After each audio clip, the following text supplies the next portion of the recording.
Hi, welcome to Thursday with a Friend. My name is Lawrence, and today I have a very special guest. And this is a guy that I have met a couple times at a couple of the conventions, twice at Joe Fest and one at Assembly Required. And I've heard all kinds of good things about this guy, and I really do mean it. They said this guy really brings everyone together.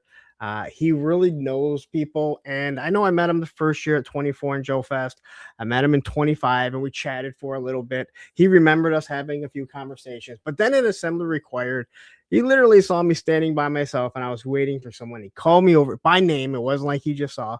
And even at breakfast, he saw me sitting down, had me, hey, come sit over here. That was when I found out that, well, I found out the next day that I had done a dine and dash because I realized it wasn't a complimentary breakfast. I don't think I told him. But anyway, my next special guest, Ben Conway from Skeletron. How are you doing? Hey, I'm doing great. Thank you for the very kind introduction. That was really nice, but I don't recall the dine and dash. There was some stuff going on at that breakfast though, because there was other things that had gone down in Des Moines. Yeah, there's a whole nother story with that. I had no idea. So yeah, all right. So that first day I went down there and I asked the lady if there was anywhere to eat breakfast, and she pointed out a couple places. Never told me that there was the restaurant there. So I'm like, I don't really want to walk around. And then I saw that people were eating. So I sat down. I messaged Mikey Kukovic and his dad. Or I messaged Mikey. He's like, oh, my dad and I are having breakfast over here. You can stop over. I'm like, oh, I'm good here. And I saw other people eating. I just walked over. No one said anything. And then you came down and you were sitting with, I'm going to apologize. I totally forgot what his name was. Who was it that day? Was it maybe Chris Murray that time? Or I don't remember. We had breakfast. It wasn't Chris. It was Robert Rust maybe that day when was in another tall guy, feathery hair. Yeah, I don't remember who it was. But anyway. You said, hey, come on over. I was listening to music, and then I came over. We chatted. And then it was the next day that I came down, and it said, please wait to be seated. And I realized people were getting, I'm like, oh, shit.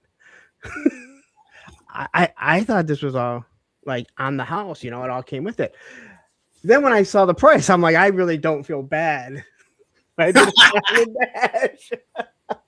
because I just got the buffet, so I didn't get anything else, but I did not realize it till the next day. I didn't know that there was other stuff going on. Oh, that's funny. Yeah, well, the other stuff was I actually forgot about it until you just mentioned it. But I think it was Robert Rust came and asked me if I had left cash on the table when I left, because I'd come down like the next day, got a coffee, and then I'd left, and then somebody came on the floor, and it turns out that I had left cash, so I had a cup of coffee and I left cash on the table when I left, and then apparently the busboy was grabbing the cash off the tables. So they came and asked me if I had left cash on the table, and I was like, yeah. And I think Robert had actually seen it. He saw me leave money on the table and then it was gone. So so there was a whole nother story about, who's paying for what in the, Well, that's what really happened. I left cash, and clearly the busboy stole it. Yeah. Well, fortunately, there was a witness, so that helped out, And anyway, so that's how we're here for. But that is interesting. Yeah, I had no idea till the next day when I saw it said, "Please wait to be seated," and I was like, "Oh my god!" And I was like, I paid for it. I left the tip. I thought it was all just. Sure enough, I'm like, all right. But when I saw the price, I was like, all right, this is kind of pricey for it's a hotel. Yeah, it's a hotel buffet, man. That's how they roll. I understand, and so I didn't feel that bad, but I'm an adult. I'm 50 years old. You don't do dine and dashes. We're doing dine and dashes, I guess is how you should say. Anyway, thank you so much. Again, I really enjoyed chatting with you. Getting to know you. I used to always say there's only two types of people that wear sunglasses in-house, inside, and it's either blind people or douchebags. I had to add a Ben Conway into it because you were wearing them at Joe Fest on Sunday, and that's where you were You were hungover. I think that might have been the condition. Yeah, I think there was a conditional adjustment made. Joe Fest is always a good time. It's always a late night with the crew there in the lobby. It is, and it's so much fun. And I know I have extensively talked about it, and the other guys that have gone there, we've talked about it to death. Well, I think a lot of people that haven't experienced it, and I don't want to put down any other type of convention. I don't. I only have Joe Fest to really compare it to, and that's why I said like Summer Required. It's a different feel to everything. Joe Fest is like you're in that hotel and you never have to leave. Everything that you do is in there. So, when people say, "Hey, I'm going to stay at a different hotel," I'm like, "Don't." Mm-hmm. You're going to complain that you have to walk back to your hotel, like through the lobby, let alone get into your car or walk through Augusta, Georgia at 4:00 in the morning. So, but yeah, quickly, let's say hi to the chat as there's a bunch of people jumping in here already. We have a Wilhelm Toy and Hobby, who you probably know who he is. Will is a great guy. We have one of my moderators, Matthew Matson, saying, "Nerds, I drove for 24 hours over a 35-hour period. Got home at 1:30 p.m. last night. I'm knackered. My whole body is sore." So, Matthew, this means that you have no issues driving to Joe Fest this year. I don't want to have to go ahead and get Carson to fill in as my special moderator because you two look similar. And 24, my other moderator, Action Figs, we were looking at Carson, we're like, man, he really looks like Matthew.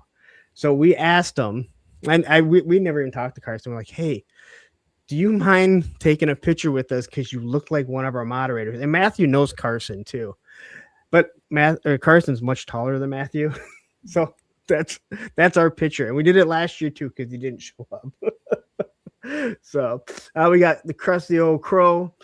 We have Mendoza. There's my other moderator, Action Figs, jumping in here. We have Ultra Metch, and let's see here. I don't star things, so I have to remember who I said hi to already. We have Joe's Oscar Mike. Hey, what's up, Mike? Jamie Banson. I don't believe I've seen Joe's Oscar Mike here. Matthew will tell me if I'm wrong, but you're new here, so. Wait a minute. Oh, wait a minute. You gotta understand, man. I never even saw these assholes before. We got Cooter's Garage. We have Toy Connection saying Dine and Dash. That's a term I haven't heard yet. Really, man, but I don't know if that's because like Ken's just such a sweet kid. He's never heard. He hung out with the nice kids, or if it's because he's Canadian. You say Ken is sweet, but I have this. Acknowledge me. Gotta say hi to Ken. Everyone say hi to Ken as you can. That's happening. We got 3-star draw. SCS dog jumping in the house. Let's see. Izzy Trevi is here. We have Machine Man. Did I say 3-star draw? I'll mention Darren once again. Sean Jones, Just Jeff, and it looks like Viper Scout right here. So, all right. Oh, I think I might have missed a few other people. We have Action Figure sold separately. He does amazing dials. I think he said Joe Fest. Not Joe Fest, the Top Dog actually commissioned him to do some down in Augusta because he's like 15 minutes from there. So, Todd C, we have Old One saying, "What's up, Ben?" Is that right? Old One? Something like that? Yeah, I can't. I'm not going to try to read that one off. Thought maybe you know who he is. Troy Bleeford is here. All right. So let's get into you. Do you mind me asking how old you are? Yeah, sure. I'm 40. I'm 47. 47. Okay, so you're in our age, my age bracket. I just turned 50. It's weird when you talk to people in like that's just turned 40 or in their 30s in this hobby because their experience with toys is way different. Sure, yeah, and we've got some cool kids that are coming in that are in their 20s now too that are like. And they can hang some of these guys, so it's fun to see. It's fun to see the wide range of of ages. Although I thought it was more fun when we were the younger guys a little bit. So Well, it's easier, but again, as someone who's 50 and still likes to skateboard, collecting toys, doing toy reviews is way easier. A matter of fact, my knee started hurting, and I didn't even done anything. My knee started hurting the other day, and so now it like hurts to walk up and down the steps. And I'm like, "It's not. I didn't do anything. I woke up. that's how it goes. I woke up." All right. So, do you mind me? Where did you grow up? What was your family life like? Were your parents together? Did you have siblings? Yeah, so I'm the oldest. I grew up in a very small town in Minnesota called Chatfield, Minnesota. It's about 2,000 people, so real small town. And I'm the oldest of 5 kids. So, All right. yeah. So my mom, we was the oldest of 5. I think when I was 7. So it was pretty. So you have built-in play friends as Yeah. I've got a brother who's just over a year younger than me, Okay. and then 3 little sisters. So my brother and I did all the nerdy endeavors growing up together, playing with toys, playing with GI Joe in the sandbox, getting into comic books, and playing Dungeons and Dragons. All that kind of stuff, and lighting fires in the woods. Doing all the fun stuff you do when you're back in the woods. back in the day. Back when kids went and played in the woods. Now I know, like where I grew up, and I grew up in a city, in the suburbs of Detroit, but we had woods. The woods now are all gone. They're all houses. So all the trails that we used to ride our bikes on, go exploring, playing Army or GI Joe, walking through the creek and the streams, all that stuff's long gone, and it sucks. But kids have something different. They have Minecraft that they can do that and never get dirty, and their knees will probably be in better shape than mine are when they turn 50. It's definitely different. I mean, I remember, I think when I was like 7 years old, going down to the creek and going fishing by myself, so it was just a different time. It is. And again, you have to really, and this, you're 47, you have kids, you have to take yourself out of, well, when I was a kid, like you got to look at things a little differently. And I remember after my ex and I had split up and my son was playing video games, he was playing Minecraft, and it really took me that to watch. And I was like, the only difference between him playing Minecraft and me playing G.I. Joe is the cleanup at the end. He's spending all this time building these fortresses, doing this type of stuff. It's all, mind exercises. His knees aren't going to hurt as much. He's not having to get up, doesn't have the cleanup, but you still have the imagination. And I do think video games do give that to you. Some of the video games, not all of them. Sure. I do think you still do miss out on a lot, to be 100% honest. Gun Bunny Customs jumping in here saying, "What's up, everyone?" And what's up, Mr. Hey, Gun Bunny. Thanks for joining. Is it weird that someone calls you Mr. Conway in the toy world? I think that was probably a little facetious on the Mr. HK Viper jumping in here. All right. So do you remember? Well, again, first off, you said you have 3 little sisters. Yep. Did you and your brother do any of the? I wouldn't say torturing them, but Yeah, I mean, I think as the older brothers, my sisters definitely have, like, they have a different version of how they remember things going down than my brother and I remember, like as far as like how mean or nice we were. But I think overall growing up, I think it was because my brother and I were so close in age, and then my sisters were, a few years younger. So it was sort of like, it was very much like the boys were doing their thing and then the girls were doing their thing. Okay. Growing up. But my sisters are great. My brother's great. And actually everybody lives still really close. So my family's really still Minnesota based. And I got one sister that's down in Iowa, but and she actually comes and visits me with her family at Assembly Required in Des Moines. She lives in Des Moines. So that's cool. Yeah. So they're all, they're all doing their things. Like I said, my brother and I did a lot of the, the playing with the GI Joes, playing with He-Man, the Dungeons and Dragons, and then, and the camping and all the stuff together. We really grew up together. And then he really went down. He grew up, I guess. And I think, I never really did. Although he's a musician, so that's kind of where he took his hobby. Is that really growing up then? What's that? I said, is that really growing up? But I guess what type of musician? Oh, he and his wife have a really cool band. They've been in several bands over the years, of course, like any musician. But one of the things that was really cool is they did a song and recorded it a couple of years back called as a cover of a song called "Wolf Like Me," and I just absolutely loved their cover of it. And then because Word Burglar had done the song about the Roboskull for us called "I Get to Drive It." And I was just thinking about Wolf Troopers, and my brother had recorded this song, and that's actually where all of a sudden I was like, let's do a double-sided vinyl. And so it's my brother's band on one side of the vinyl record that we did, and then Word Burglar on the other side. So that's where that came from. I do want to get into the whole Skeletron and Roboskull as we move on. Now, again, I want to preference this by telling everyone. Ben said, "Hey, I've seen how long these kind of go. Let's see how it goes. We'll see how it's going." I'm not that interesting. I've heard this so many times from people, and then I've had ones that gone to 4 hours, and we could have gone longer. I'm not shooting for 4 hours. Like I said, I do have to wake up in the morning, and I have my daughter here just to make sure my dog doesn't act up because he can't really go up and down the steps right now. Well, he can, but he's not supposed to.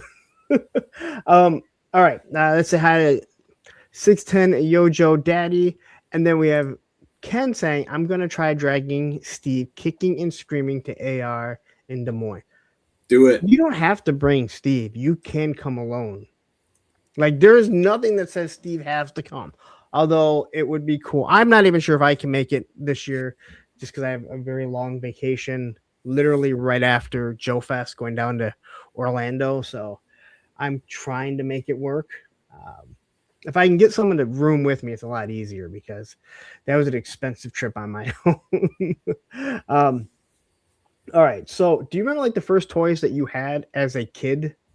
Like, what was the first toys you remember playing with? Not like what you fell in love with, but like the first. Yeah, I think probably, some of the Adventure People, I think, were probably some of the very first toys that I remember. Legos. I remember I had some Stompers when I was really Stompers. Yeah.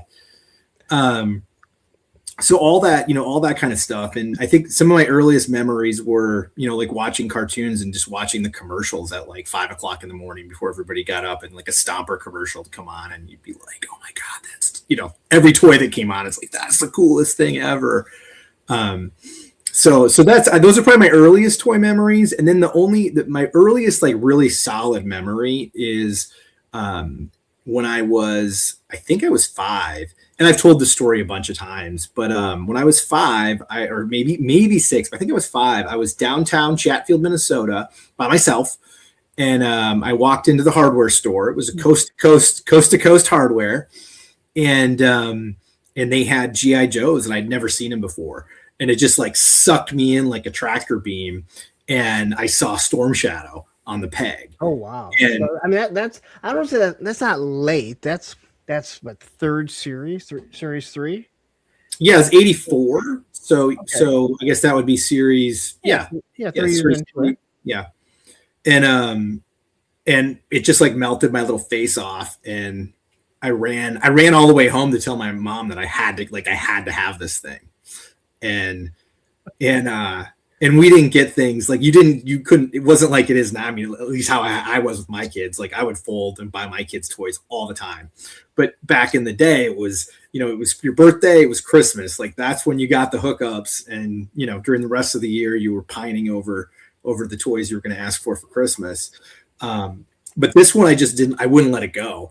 And I was begging, and so I was like, I got, it's going to be gone. It's not going to last that long. I need to get money. Like, what can I do? And she recommended that I run back and ask them if they would put it behind the counter. How far is this from your house? Oh, it's probably like, it's like 3 streets up and 4 streets down. So it's, it's not, I live right in town in this small town. So that was illuminating, the idea that I could ask them to hold it for me. So I ran all the way back to the hardware store, asked them if they would hold it. And this very nice lady gave me a big smile and put it behind the counter. And it was like, again, it's the only real memory I have of being that young, that's solid. Which is probably why, again, these are the things that you remember and then you end up coming back to from a nostalgia standpoint. So I saved up quarters. I tried to do, jobs around the house. I don't have any idea how long it really took to save up quarters to go get my Storm Shadow. But Storm Shadow version 1 was definitely my first GI Joe, and that's why I ended up my whole GI Joe collection. Of course, it evolved over time, but I really got into. I started collecting Storm Shadow because I'm like, I can't get everything, so the focal point of my entire collection is Storm Shadow as it comes to GI Joe. Oh wow! See, that's awesome. Like the fact that Storm Shadow was what you saw, because I've told this. I can remember the first time I saw a GI Joe commercial, where I was sitting, what I was playing with. I was playing with the Snow Speeder, the Lone Ranger, and Tonto on their horses, and that commercial came on, and I can see the TV on one of those shaky stands that I can't believe we put anything on. And saw that first G.I. Joe commercial. I turned around. I asked my dad if I could get one of them if we ever see him. And he said, we'll see. Now, my dad was in the Navy. And then we walked into Sears, and I asked if I could get a figure. He said, get 2 vehicles. I grabbed the Vamp. And I don't remember what the other one was that I grabbed. And he said, well, why don't you grab that, which was the Hell. And he goes, that way you'll have 2 vehicles and 2 figures. And it was like the roof opened up. The angels. I'm like, oh my god! The angels were singing. Yeah, yes. Like I would have had, a vehicle and the trailer and only 1 figure, but my dad was so smart to say, get that one. Then you have 2, and that was it. Like after that, it was pretty much GI Joe all along. But that was well before Storm Shadow, and oddly enough, that's where I got my first Storm Shadow, at that Sears. And my dad said, you're not getting anything. I walk in, there's Storm Shadow. The only one I knew, I'm like, never going to see it. And I begged, and my dad's like, I said, you're not getting anything. And the only reason why I got it was because the kid working there was probably like an 18-year-old. He said, yeah, this one's really hard. It's not going to be here. And my dad oh, that guy hooked you up. Now, again, anyone that's been watching me knows I pretty much had all the G.I. Joe stuff. If I wanted it, I pretty much had it. So it's not like a huge shock, right? That my dad gave in. But other than G.I. Joe, like, were there other properties that you fell in love with? Yeah, I definitely was into He-Man for a while. When He-Man dropped, I remember that. I remember Castle Grayskull on the commercial. I never had a Castle Grayskull, but like I remember same thing, right? Like I remember seeing the commercials for He-Man and being like, whoa. And I had a He-Man. I remember I had a Faker He-Man, and my brother had Merman, and so we had those toys. And then I think just over the years there were a lot of different toys that came out. I definitely got, one Christmas I got Mask, and my brother did too. So we were always playing together. And then I also have an uncle who was like an Oops baby he's only a year older than me. Okay. And so it's my brother and my uncle. We were always getting together. And my uncle's, he's a year older, so he had the cool GI Joes before we knew about it. Like he had Stalker, he had some of the, the 82 guys, and that we never saw because we didn't discover it till the 84 lineup.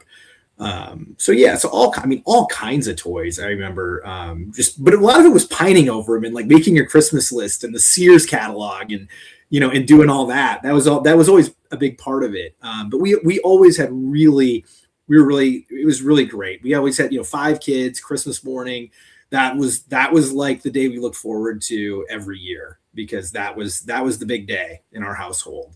No, like we mentioned how like kids are different. Like they're never going to understand the Sears and JCPenney catalog, and circling, like you would circle something so much that you start to really dig into it. Like my parents are going to know this is the one that I have to have, right? Yeah, extra stars on it, right? Like this is the one.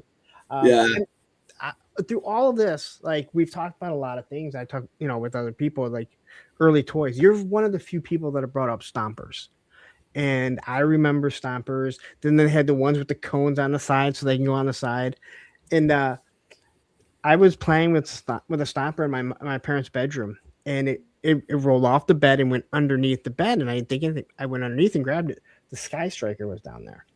Ooh. I went downstairs and said, and because I was completely oblivious, and I said, "Who's the Sky Striker from?" Now, my birthday is 4 days after Christmas, so it could have been either or. And I remember getting yelled at that I was snooping, and I really wasn't. But that's when I realized, like, oh, they hide stuff under the bed and different things like that. Yeah. Now, and you bring up Stompers, and do you remember the Stompers that you would get from like McDonald's? No. So, to be honest, I remember I had a few, but I was probably like 4, like 3 or 4 years old. I vaguely remember the commercials. But I think I went right from Stompers into Star Wars. Yeah. I remember Star Wars went on sale at some point, and we had like and no one wanted them. We got a few like all at once, and it was like not a normal, like in the not normal, like, situation of Christmas or a birthday. It was pretty cool. And then I got my brother and I each got a Rancor for Easter one year. Like we got candy for Easter, but we didn't get toys because my dad was out of town. So like, it was like a makeup. It was like, well, dad's not here. So he got you this. And we got Rancors. And then my brother and I were both like, Dad, you need to go every Easter because we want an awesome toy. Like, this was great. All right, so Will remembers the McDonald's Stompers. The reason I remember the McDonald's Stompers is they didn't run on batteries. They didn't push, but they floated. And I grew up in condos, so we had a big community pool, and they had gutters, and we'd put them in the gutters, and we'd have races because they would just slowly move along. Oh. You couldn't take a regular Stomper there, but these ones all floated. They were a lot of fun, but they were smaller, and that's the only reason why. Like anytime I hear Stomper, I'll have to check that out. I'll have to look that up. They were a lot of fun. So here's another question I quickly got to ask. You said He-Man. Did you realize as a kid that it was actually called Masters of the Universe, or was it just called He-Man to you? I mean, I saw the commercials. We called it, I saw there was Masters of the Universe, but we definitely just called it, shorthand was He-Man, of course. Right? It was when Origins came out, and I got into collecting them, and people kept referring to Motu. I'm like, what the fuck is Motu? Master of the Universe. I was like, oh, it was never called Master of the Universe. And then you start thinking of the cartoon, and like, oh, I guess it was, but it was always just He-Man. Yeah. So, I always find that interesting because everyone always seems to be like, yeah, it was He-Man. Yeah, I do. I think I feel like everybody's shorthand was He-Man, and it still is unless you're a serious Motu guy, right? So would you say G.I. Joe was your main, like the main thing, or did you just have multiple? No, I think even as a kid, I probably had more G.I. Joes than anything else. And then the other thing is that that was a toy line because I think it kept going. So I kind of eye them up even when I was a little too, where at least I felt like I was a little too old to be into toys. I think the last toy line I really got into was Ninja Turtles. I saw a commercial for Ninja Turtles before anybody had ever seen it. I saw like the tail end of a cartoon or something at like 5:00 in the morning or something really early. And I started, and it said they were going to be toys. So I actually started calling Target and Shopko and these stores asking. I was like, this kid, I'm on the phone. I'm like, hey, do you have Teenage Mutant Ninja Turtles? And they're like, what are you like? What did you just? Nobody had ever heard of it. And so that was definitely like my last line that I loved those Ninja Turtles too. When they first came out, I was all about it. And then I had a really cool uncle who got me the Eastman and Laird Ninja Turtles #1, the black and white, the original. It was a reprint, of course. It wasn't the like a first printing or anything, but that just blew me away too because that was so cool and was completely different than like the Archie comics of the Ninja Turtles based on the cartoon that I would have gotten, at the drugstore, in my little town. So Turtles were like, they were at the end. Like I didn't see Turtles, but I mean, you said you've seen the commercial, and I remember being in middle school. It was literally in home economics class, and I sat at a table with one of these like nerds, right? And he had the turtle, that turtle comic, the black and white one. And he's like, yo, check it out. And I remember flipping through it. I'm like, this is like really cool, because if I remember correctly, it was all black and white, but there was some accents of red. So if there was blood, there would be accents of red and different things like that. At least I think so. That's how that's how I remember it. Sure. Yeah, I'm not an expert. Mine had a red cover, and then the rest black and white. I just remember like this is way different than what we saw, like the cartoon. And I do remember watching the cartoon and thinking it was pretty fun. And I was like Donatello. I thought the staff was pretty cool and everything. But Turtles were like after my time, and I know like pretty much anyone that like 40, like 45, they have that turtle connection because they're still like you're still that young kid. By that time, I found skateboarding, and it was over then. It didn't really matter. Sure. If I needed to ride my four-wheeled menace to society. That's all I cared about. But as you transition from, and I'm assuming you were the same, elementary school to middle school, which for us it was 5th to 6th grade, 6th to 8th grade.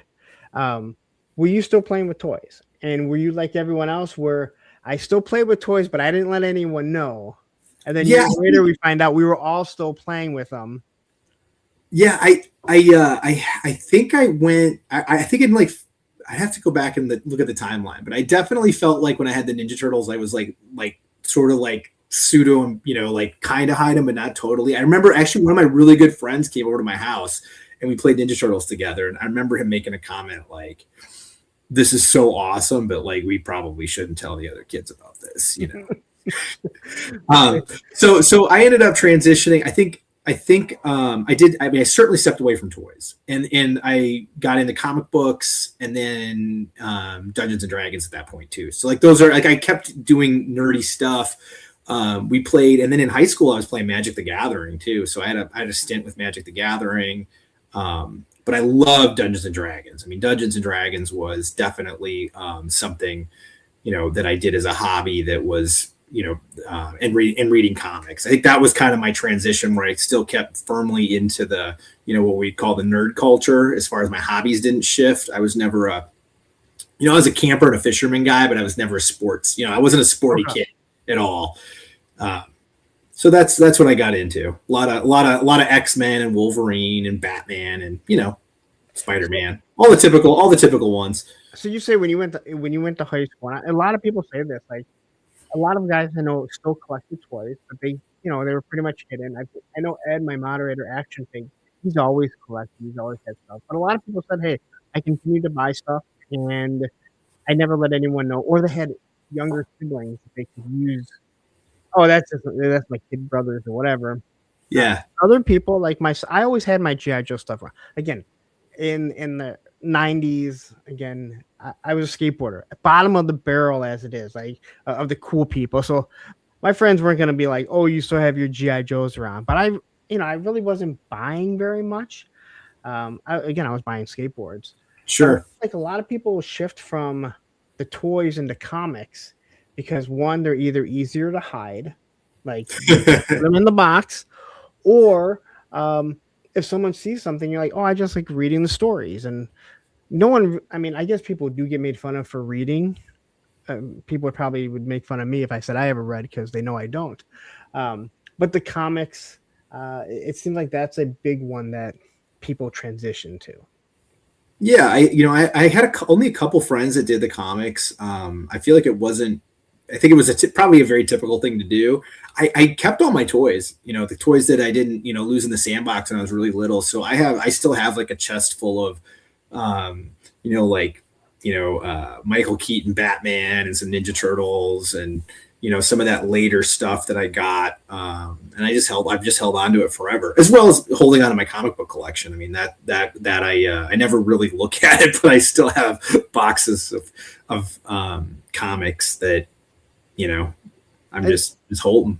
I know that's how, like, my GI Joe, not all my GI Joe collection, because it's grown vastly, the 118th. But that was the one thing I told my dad, don't ever get rid of this.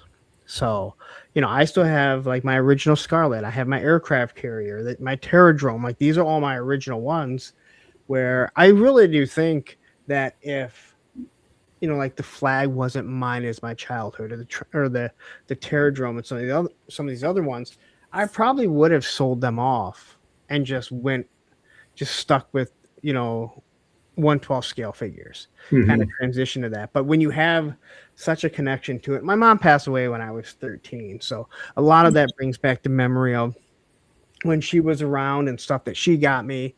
And I gotta say, especially with Delta 17, I've really started to enjoy the O-rings again, and some of the other modern 4-inch figures. And so I'm glad I never got rid of it. But if all that stuff didn't have such a sentimental feeling to me, I probably would have, jettisoned it, and not just throwing it away, but sold it for a nice profit.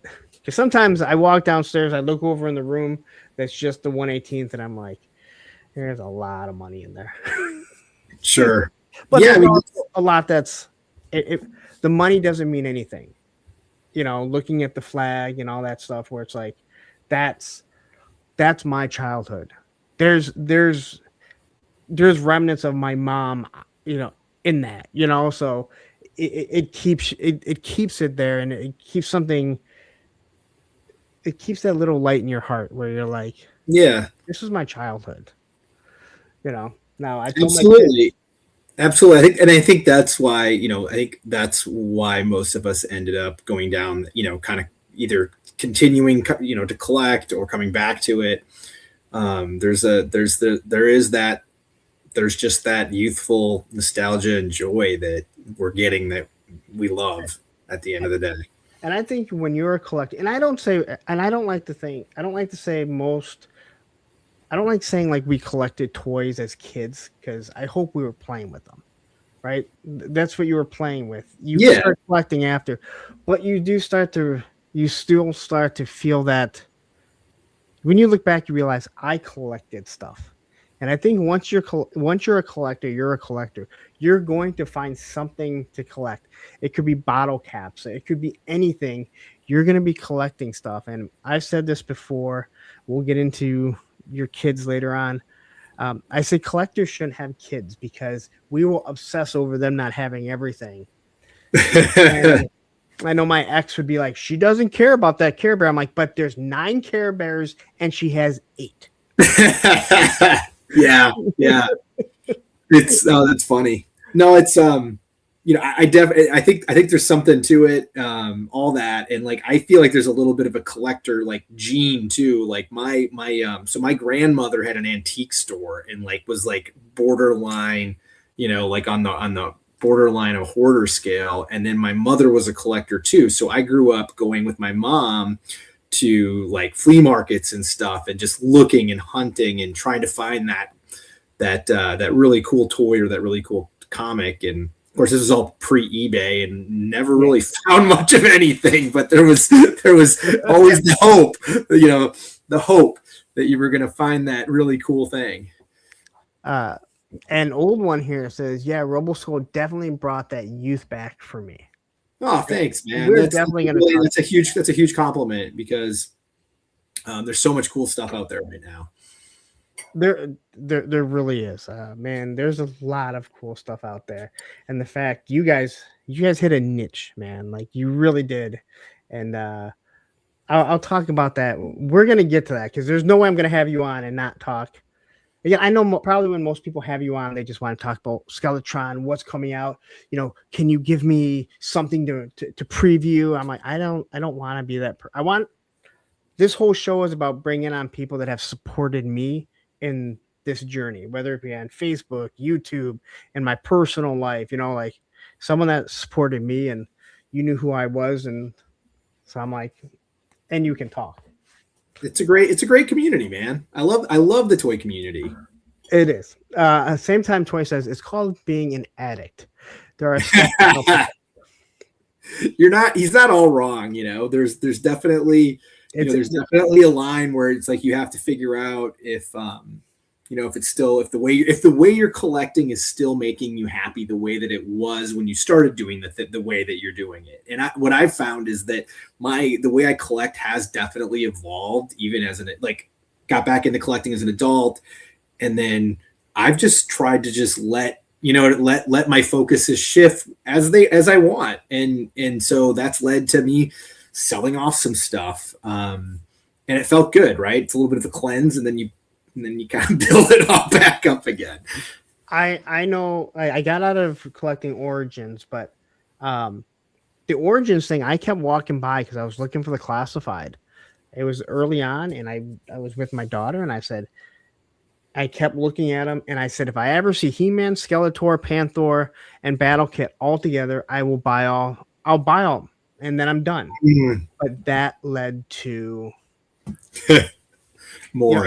And I was going, like, because of my work, I'd stop at these Walmarts early on.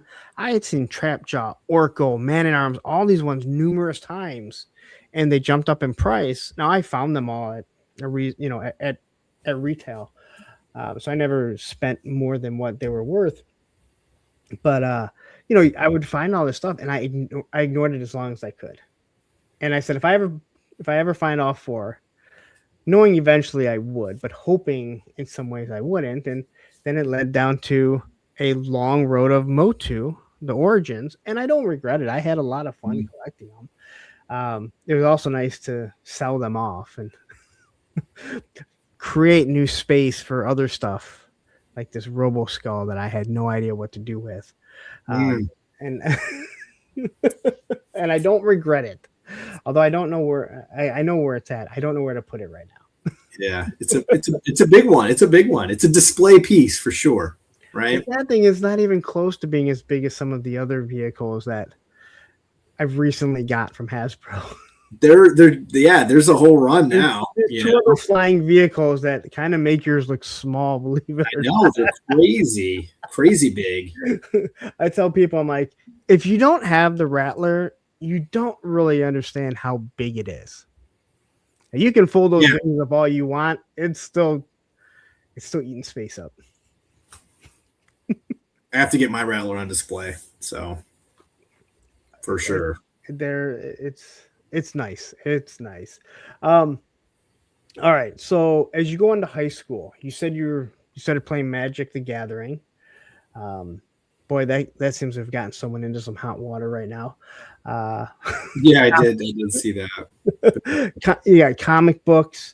Did you get into any type of music? I know, like, I'm a punk rocker, so like I was in the punk scene, and it's that shaped a lot of who I am. Skateboarding. You said you weren't into sports, but I know you said you were kind of an outdoorsman and everything.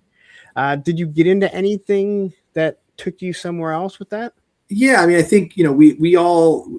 I'm a rock and roll guy, so like we would go to when I was 6, I think it was my 16th birthday, we went to a really cool like outdoor concert, and so I was into music. And my brother was actually really, really into music, so that kind of made it easy because he was always looking for the next cool thing and buying the albums. So I'm a rock and roll guy. I think the kind of the most fun band that I like to talk about, because it does come back around for some of the Skeletron stuff, was there's this metal band called Manowar. Yeah, I know Manowar is. That my uncle got, like, what's that? I know the name. I don't. Okay, yeah. So they're like a sword and sorcery, heavy metal band, and me being a Dungeons and Dragons guy, and then my uncle like played this Manowar, and I just went bananas for it. Love Manowar. And so like as a teenager, like working out, like that was like Manowar, playing Manowar full blast, hitting the bench press and the curls and everything. And so I've always just had this soft spot for Manowar my whole life. And I think part of it's because like it's one of those things where like, nobody really, it's kind of like my band, like not a lot of people. It's just me and like my D&D buddies and my uncle, like we'll throw on the Manowar and rock out, and everybody's like, what is this? But I love that band. And when I was sitting around one Saturday morning thinking about who we wanted to do packaging art for our action figures and everything, it just hit me. I'm like, I should get, so it was Ken Kelly did the Manowar album covers. And then he's like super famous for doing Kiss album covers. Like Kiss Destroyer is like the big break for Ken Kelly. And he's also the only guy who studied under, the biggest legend in the fantasy, Frank Frazetta, of course. So I actually just started digging around on the internet, found a number like 5 minutes after I thought about it. I'm like, that's my guy. I want Ken Kelly. And I picked up the phone, called the number, got a landline voice thing, started leaving a message, and Ken Kelly picked up, and we started having a conversation. And the next thing I knew, Ken Kelly was doing our packaging, was doing some of our packaging art for the project, which just, I was giddy for probably 2 weeks, no joke, after I connected with him. It was just like really just amazing to, just how certain things just fell into place in such cool ways. So, but that all came back to Manowar and the fact that he had done the Manowar album covers. And then also he had done like some of the most beautiful toy packaging art ever in that the old like late 70s Micronauts. He had done all those really beautiful paintings of Micronauts. Yeah, Machine Man here saying Micronauts. And I didn't know what you were referring to till you just said that. And yeah. So he'd also done toy stuff, and just a super cool guy. I think MPR saying someone's at your door. Sound like a doorbell. Sound like a doorbell went off. Toyomics jumping in here. Sorry. Hey, what's up, Trey? So anyway, so that's my Manowar tie back to how things kind of rolled out for things at Skeletron, and that's also why I thought it was super cool to put our Blood Wolf on the cover of that little vinyl record that I already mentioned once. So that's got Ken Kelly art on the cover of our vinyl record that we did. And unfortunately, Ken passed away while we were still working together. He was going to do all of our stuff for all the characters, and he got through he did 3 pieces for us, and then he just suddenly passed away of a heart attack. So it was, or at least my understanding was it was a heart attack. Okay. But he was in his 70s and just an awesome dude. And again, we are definitely going to talk about the whole Skeletron stuff because sorry, I'm jumping ahead. No, that's fine. It's my job to pull you back to where I want you to go. I'm not going to interrupt you because you're telling stuff. And one of the things about the Skeletron thing is, and this actually goes back to Joe Fest 24 when we were talking to Corey Cantaloupe when he was, I don't know if he's still working for you, but he was working for you. And they don't spare. He's awesome. Yeah, they don't spare any expense because when he brought me on, they were asking me about joints and changing things, and he's like, well, this is going to cost, but there's something I have in mind. He's like, don't worry about it. And he said they want everything to be top notch. And I tend to agree. Like, you really nailed it. So, and like I said, we are going to get to that because. All right. Well, we'll have to talk about Corey then when we come back around, because there's definitely some things you guys, I think the thing that was really helpful from Corey's perspective when we were talking about that was like, how many hands do you want to include with the toy? And, everybody's got a different opinion about that. I don't swap out a lot of, I'm not doing awesome toy photography. So, I'm just like, a lot of these toys, I'm just like laying around with buckets full of hands everywhere. And Corey was really like, dude, people appreciate the hands, like especially toy photographers and a lot of people. And I was like, cool, then we'll do them. Let's go. We'll add the hands. So it was that kind of, just feedback and conversations that ended up, with us adding a lot to the project. I'll just say this. I didn't talk to Corey too much in 25, but 24 we did. If you get a little bit of alcohol in Corey, he can talk. And if you want to know anything, we'll tell you. That's funny. Yeah. Corey's a good guy, and he told a few stories that I am not at liberty to talk about. But let's just say they made me laugh, and they confirmed a lot of things that I thought about certain people in the community. That he was hilarious. He was absolutely hilarious. So as you went through high school, I'm assuming you graduated high school? I did. Yep. Did I you graduated on time. Did you Yep. go to college or did you go right into the workforce? I actually went to the University of Wisconsin at Madison. So that's where I went. But I actually had a very brief stint there because I actually got my high school girlfriend pregnant. So I ended up dropping out of school. You had Uh, premarital sex. What's that? You had premarital sex. Yeah, not much, but I did. And so I found myself in an interesting situation for an 18-year-old. So I was actually I became a father. I've been a father since I was 18, and got married, and we've got a great relationship, but it didn't work out. I mean, we were just kids. Yeah. And so, but I've got a beautiful daughter who's really just amazing. And then I also have two daughters because when I met, jumping around a little bit, but when I met my wife in college, she and I each had 4-year-old daughters. So when we got together, we already had kids. Our daughters are 6 months apart. And so we've got daughters now that are 29 and 28 years old.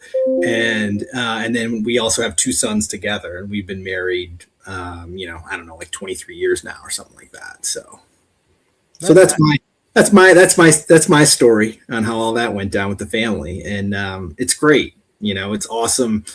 We got a son that's a freshman in college. And then I have my youngest son is 17. So. No, that's great. I mean, my ex, I met her when her daughter was 5. She had no relationship with her dad, and we were together for 12, 13 years. We have 2 kids together. So I raised Emily since she was 5 years old. That's now, I don't talk to her all the time. I send so many dog videos to her and my other daughter, like on a daily basis. So we communicate all the time. And, it was difficult when we first split up because she really took her mom's side. But as the time went on and her mom and I started to get along again, because obviously we have 2 kids together, then she kind of realized, like, this guy raised me, and we had a long talk. And I said, I know you really took your mom's side. And I always said, hey, you never have to come back and say you're sorry for how you were young.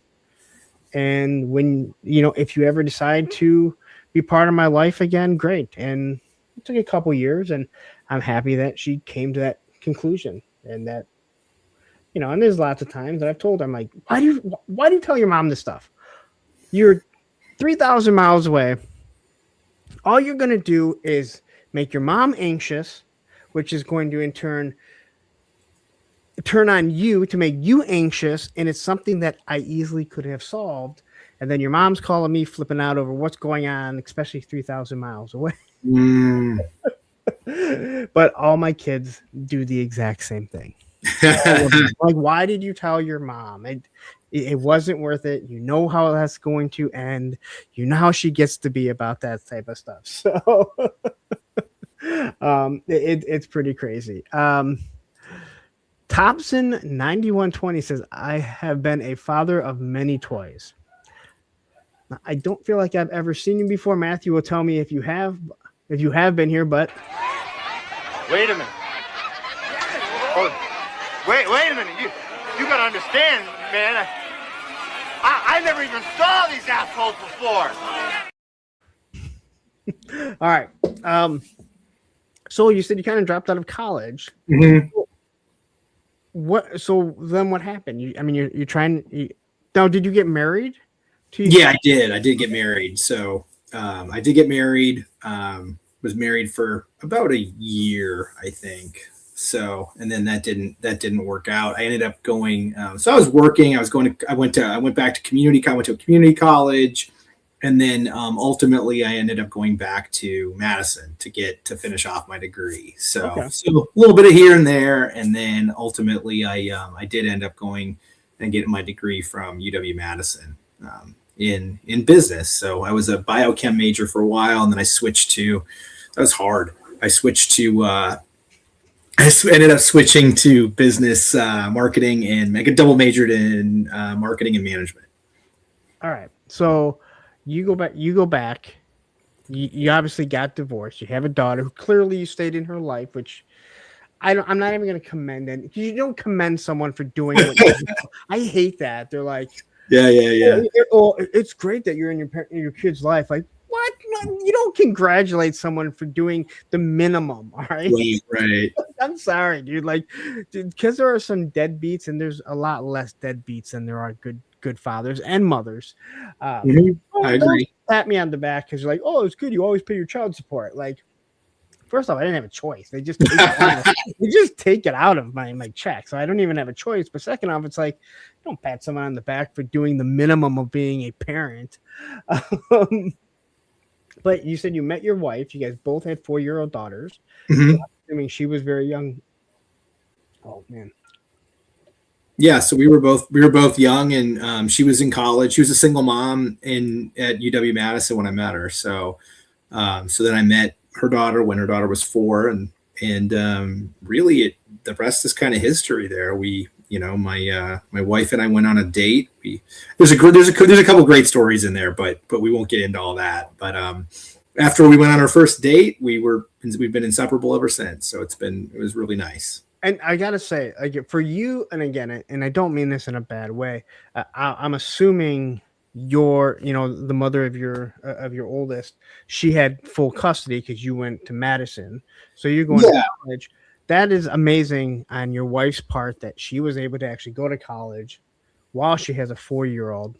Now, did her grandparents kind of have her while she was doing that, or did she have her the whole time? No, so our daughter, she took her daughter to college and was a single mom in it and making it happen. So she's a pretty impressive. She was going to engineering school at the time as a single mom. So and then she would go with me then back so we would drive back home on the weekends and get my daughter, and then as you can imagine, it was pretty cute when we got, we both had daughters, and then they would get together on the weekends and hang out and stuff. So it was nice. It worked out really beautifully. And that is not your typical college story.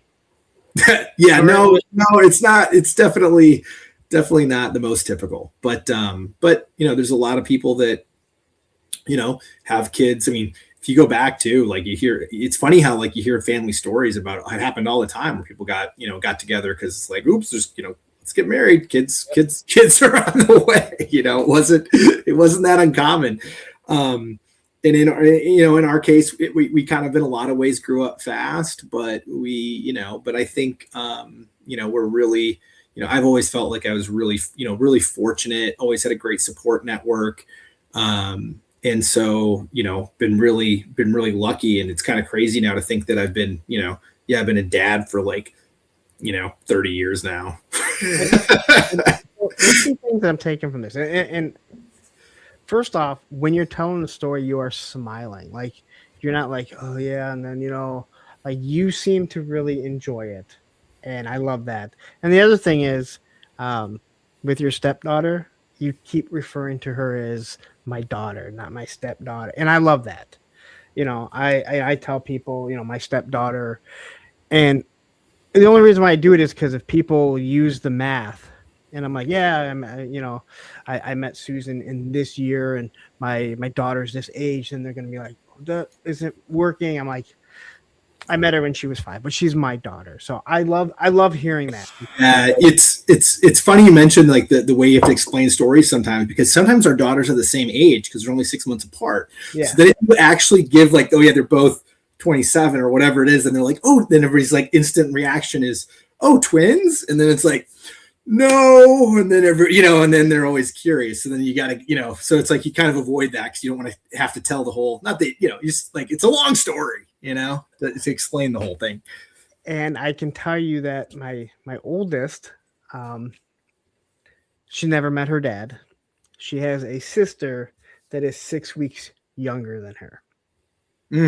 So you can do the math and figure out that her father wasn't the most faithful person in the world, and it was more of a fling, I believe. But And we have met the sister years and years ago. They don't really, I don't believe they talk at all. But 6 weeks younger. So you can do the math and be like, it's not from the same mother. Yeah, it's always yeah. It's interesting.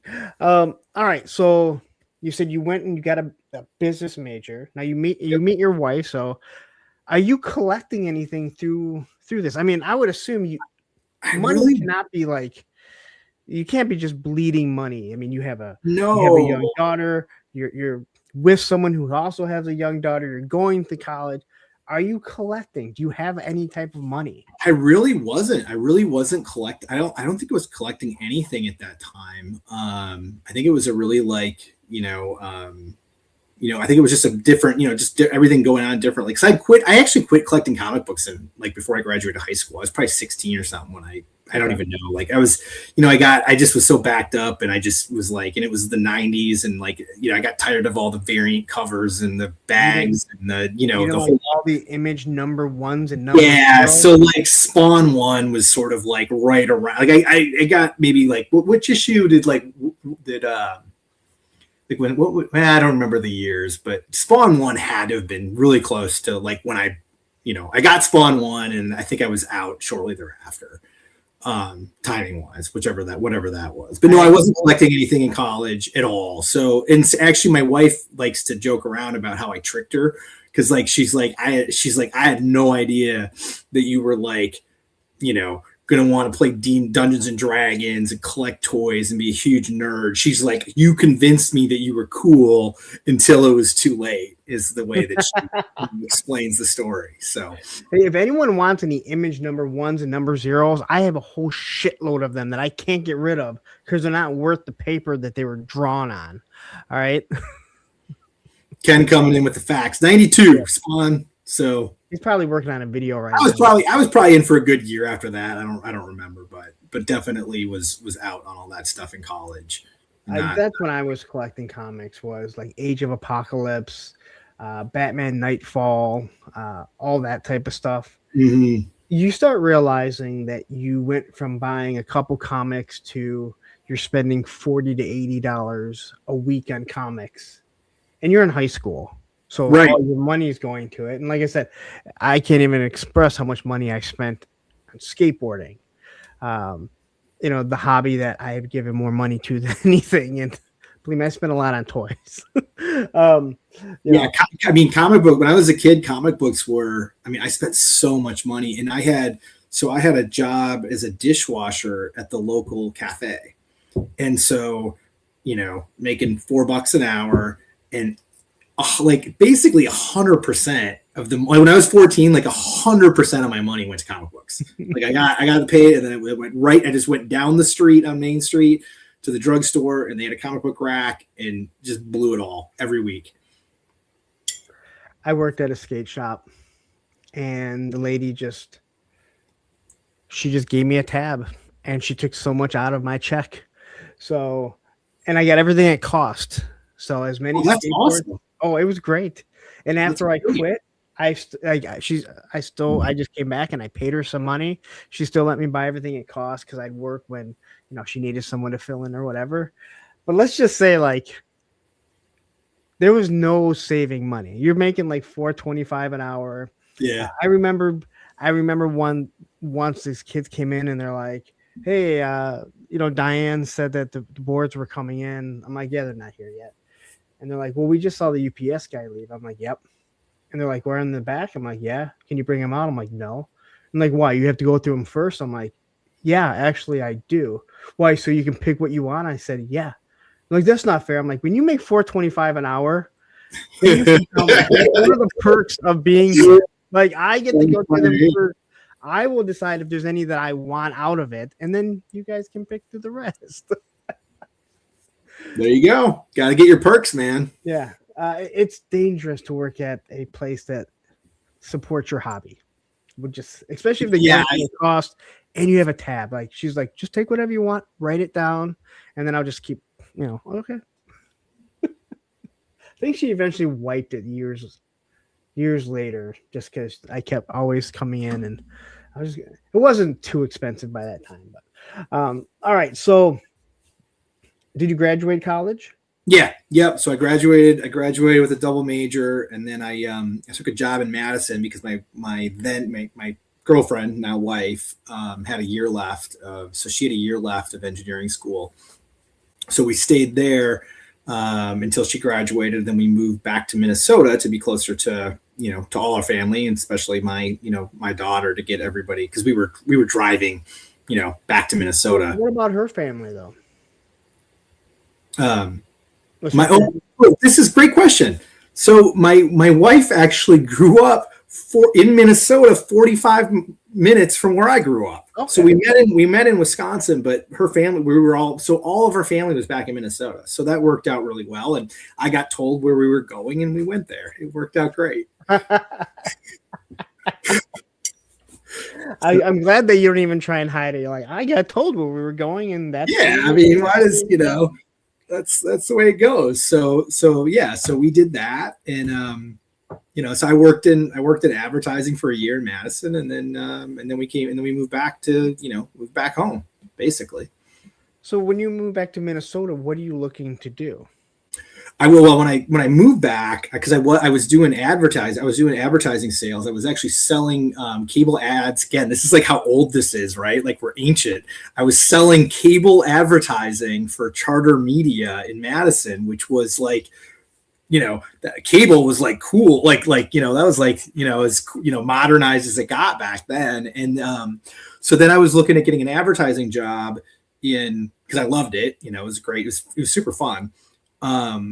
In Minnesota, but I ended up taking a job at a company that I worked at when I was in high school. That actually was also it was the company that my father had started and sold. So I went to work at I got recruited. And by my dad, who was like he had sold the company, but he was one of my best mentor. I've had so many great mentors. That's what I was wondering, if he still has something to do with it. So yeah, so he just like shot in the dark that it was like, oh yeah, by the way, my dad also started this company. It's pretty cool to work. Yeah. So I came back to that company. I had worked there in high school, great people, and really just kind of fell in love with it. And so I worked there for probably, I think, 5 or 6 years. I don't remember the timeline, but then the recession hit, and it was really no fun. 2008, and this is a office furniture industry, so it was really tough.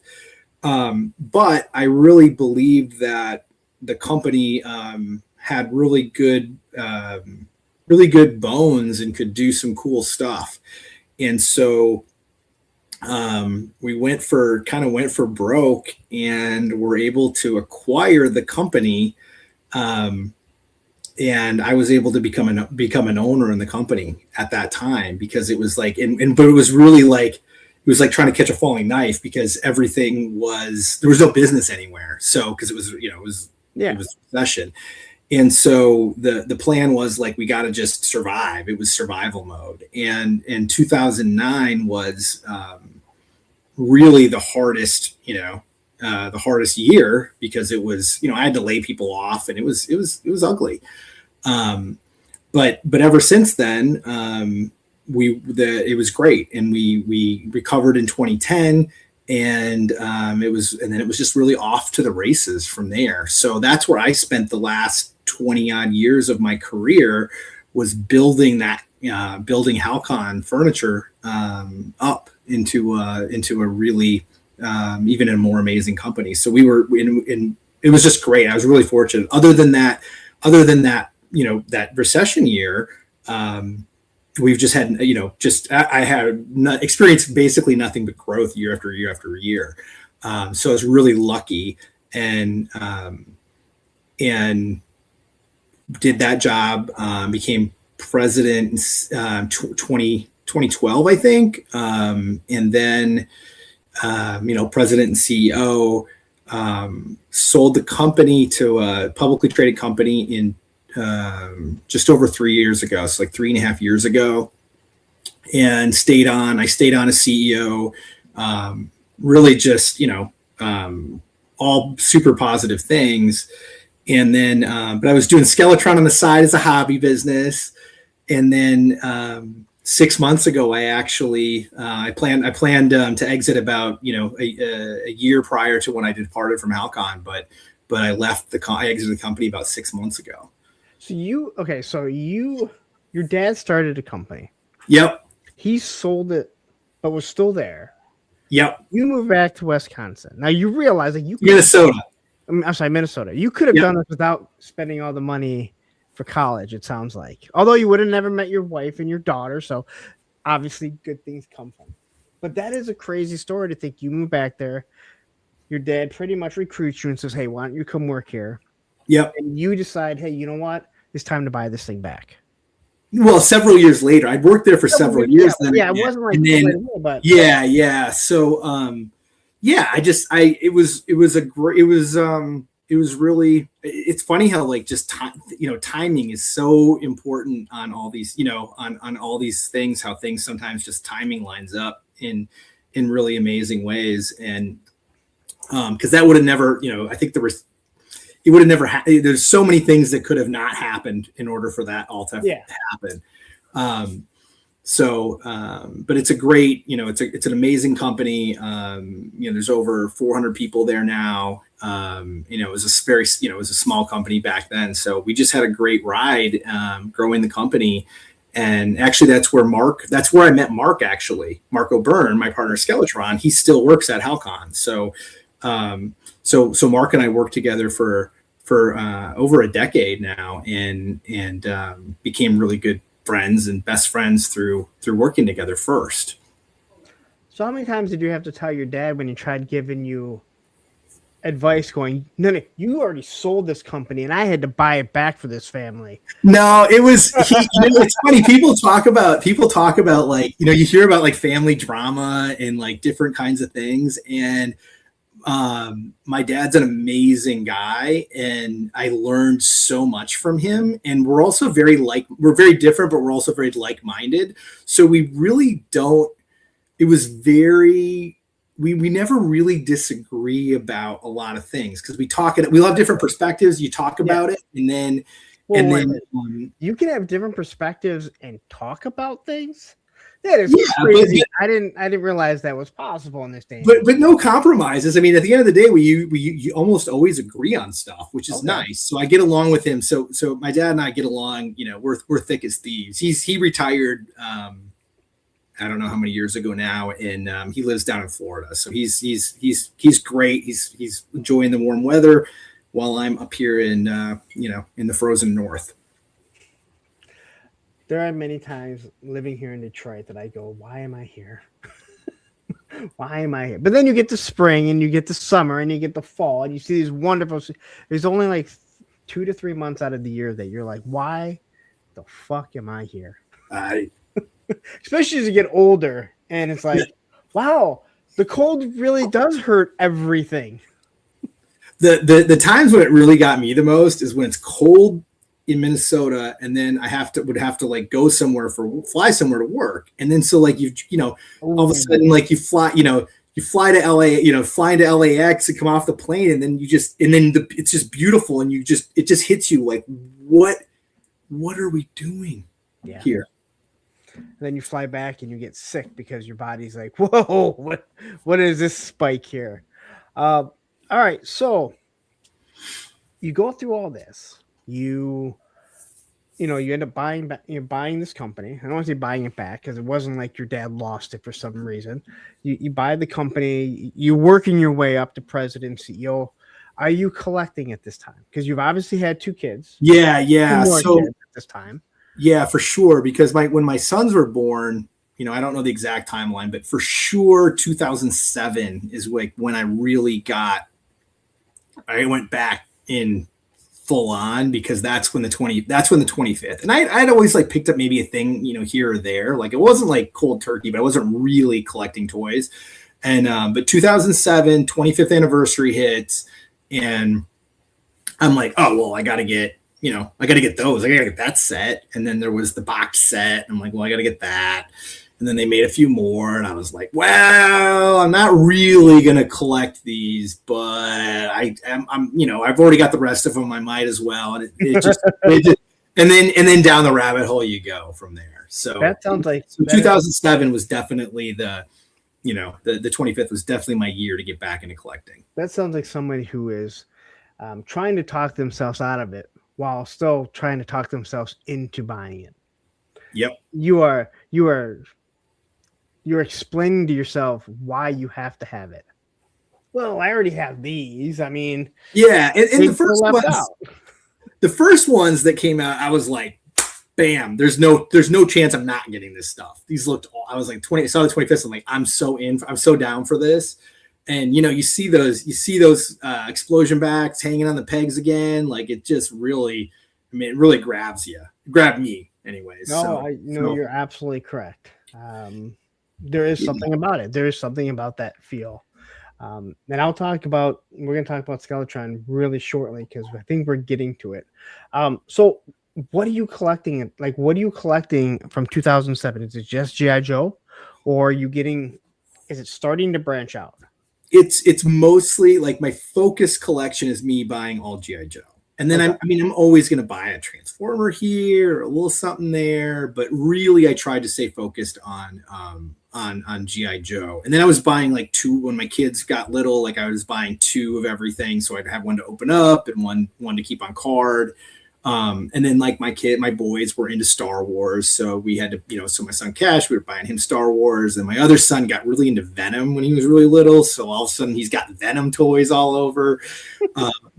So there's like there's like different phases and different timings of different focuses. But for me, since I got back, the focus has always been G.I. Joe. And for me, that went from collecting the figures, and then like I mentioned, I'm a D&D guy, so of course I had painted some miniatures back in the day, and then I was like, oh, maybe it'd be cool if I customize some of these G.I. Joes.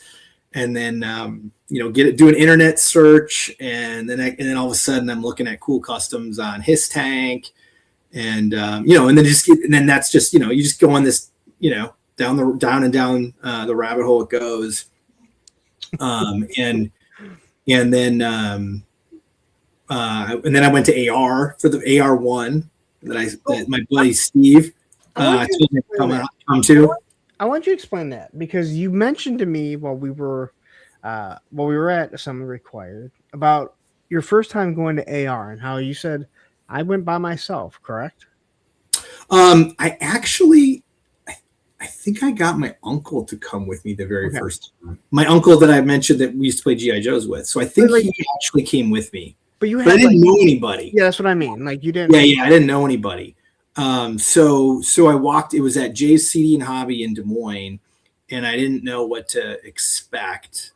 And I just met like a total pile of super cool people immediately. And some of these guys are I'm still in touch with and good. We're great friends. Some of my best friends are from the hobby. So like Steve Kelting was one of those guys. He was the one on his tank trying to, get everybody to go down there. So I met him. Brian Sowers, the showrunner, of course. Is that what made you go? Was his tank? Like, what made you go to this show of everything? Because it's not like you live in Des Moines. No, but I lived 3.5 hours away. So it was sort of like I'm on his tank. There's a guy named Outback One or Outback with 2 Ks. I think that was Kelton's name. I didn't know. He's pimping the show, trying to get everybody to go. And then what I did was I typed in, okay, I'll go. And I don't know if you're like this, but it's easier for me to commit to stuff when it's like months and months away. And then like, as it approaches, you're like, oh, why did I commit to that? I got other things to do. But it was in writing. I had put it in writing on his tank that I was going to be there. So I was like, I said I would be there. I gotta go. And And so we drove down there and met Steve, and then Gary Goggles was down there too. So like again, like Gary Goggles, one of the first guys I met, and a whole bunch of cool, just a whole bunch of cool Joe guys right out of the gate, and then and then they turned me on to like pre-production artwork and all kinds of stuff, like next level collector stuff that I had no business trying to get into, but it was so much fun. So was that like the first trip to AR? That's where you start learning about pre-production stuff and different art. So you got to come. Your wife's got to love that you're coming back. Like, I have new things to spend money on that I'm interested in. Well, what happened was I just thought it was cool. I was like seeing like the presentation art, and different things, and one of the things that I probably haven't told this story much, but Gary, obviously everybody I think knows that, Gary was such a big deal for the community, Gary Goggles. But like for me, I went down there and met him, thought he was like this crazy weirdo, interesting guy, because that's what he was. He's very strange duck, but really interesting. And the next year I went down there, I think it was the very next year when I saw him again, he actually gave me as a gift a piece of it was a Muskrat controlled presentation art copy from Hasbro. So like a vintage piece of pre-production. He just gave it to me out of the blue. And I'd only met him once. And it was really like, it was disarming, maybe is a good way to say it. Cause I'm like, wait, why are you... And he's like, "Hey, you're cool, and you like this stuff." And so he would just like, what's your end game here, right? Yeah, like what's the angle here, Yeah. And we became friends, and I did have a good exchange with him. Probably not too long after that, where he was trying to get me to do something for him. I said, "Oh, this is why you gave me the things, because now you know." And he goes. His response was, "You learn faster than most, slave." He was a funny guy. He was a very funny guy. And Ken is saying that's one of the many Gary stories. He was known as a community leader, cornerstone. Now, I never met him. I know who he is basically through you guys. Again, I was completely out of. I don't say completely out of collecting. I just collected some G.I. Joes. But when my ex and I were together, I didn't collect anything. I was too busy. We were raising kids, didn't have a lot of money. You have 3 kids now at some point in your life, so that was the last thing on my mind. And I wasn't looking at shows. Every now and then I go to like Motor City Comic Con and different things like that. But I didn't know anything about the toy community. Not like it is. And sometimes I kind of wish I could go back to that. Oh, come on. I mean, that's why we're all here. And that's one of those things too, where like, but when you get to know people, you can like, and this is very hard. And we see it in the community when I'm doing what I do, reviews and different things like this. You have to be honest, and some people can't handle the honesty where, hey, I might be being critical of a toy or something. I'm not being critical of the person, the designer, or even saying that they have bad intentions, but I have to be critical of certain things that might not work. And some people, they can't handle it. And then you also find out you get to meet people. So it gets to be harder to be critical of people. And then you find out how you always want to be like, hey, I don't care what other people do. But when other people are attacking people you get to know, you're like, I just cannot be part of certain people in this community because of how personally you attack people. And it's one after another. That's what I mean by that. Like sometimes you just kind of want to, I wish I could just go back to being it's oblivious to the world. Yeah, I think I will say one of the things, because I was like we were all new to the community at some point, right? And one of the things that I thought was interesting is like I was a newcomer in like 2010, let's say, where I really started to maybe engage with people. And there's people that have like, people that have been, going strong on G.I. Joe since 1982 that have been in the hobby, right? And a lot of guys are really, really great friends. And and then there's like guys are like, oh, that guy, this guy did this 15 years ago, and I'm, and there's some beef, and you want it to be like, that's too bad, right? But I think most of those guys, like, at least in the circles I run in, like the few guys that had beef, it's like we all get older, and it's like life's too short.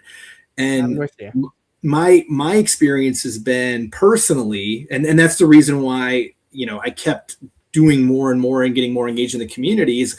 It was cool stuff that I was interested in, but really it was the people that kept me going down the path and sharing, knowledge, like with the pre-production stuff. Like that was a whole nother level of like learning about how they did things back in the day. And it was really fascinating to me. And then just people that are passionate about it. Like, you don't have to love, I don't think you have to love the process deeply to enjoy hearing somebody like, like let's say like Patrick Stewart or Chris Murray, or like some of these guys that just like love to talk about the process. And I get so much enjoyment out of hearing other people talk about what really they geek out about. It doesn't matter what it is. If you see someone that has passion about what they love, you can sit down and listen to them. You may not care. I guarantee you there are some people that could probably listen to me talk about skateboarding, not know anything about skateboarding, but see that I have this passion for it and explain it in ways other people can't, just because it's something. I am a skateboarder. I don't know how to put it. I've told people, I said this 100 times.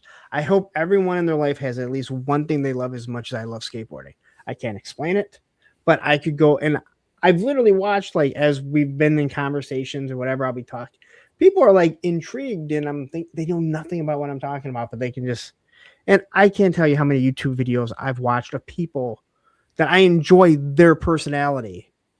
And they talk about stuff I don't care about, but you see that they have this passion for it, and you can tell when it's fake.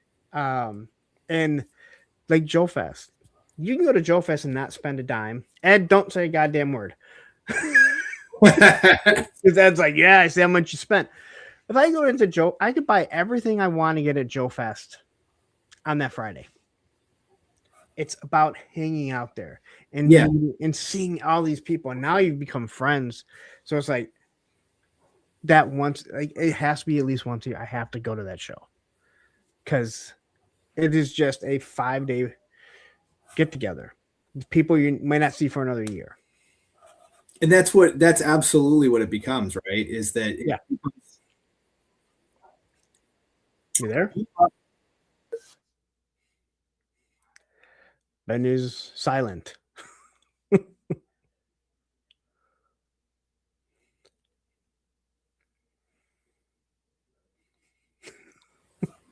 I had a ding. I was getting like a messenger ding on one of my browsers, like one of my tabs. Trying to close it out, and then I just made a mess of it. So I'm like, what's going on? This is the first time I've ever been shushed on my own show. Oh. It wasn't shushing you. I was like, the song started playing, and I was like, I'm making a disaster of this. I've been there. Believe me, I've been there. I'm so ADD that people would, if you saw how many browser tabs I have going on in my Photoshop, in my Illustrator, and all of my stuff on my laptop at any given moment, it's just it's embarrassing how many things I'll have open at any given time. I'm not on my computer too often. My laptop that I have for work, my boss is like, you're like the only one that doesn't use it. I'm like, I use it for my manuals.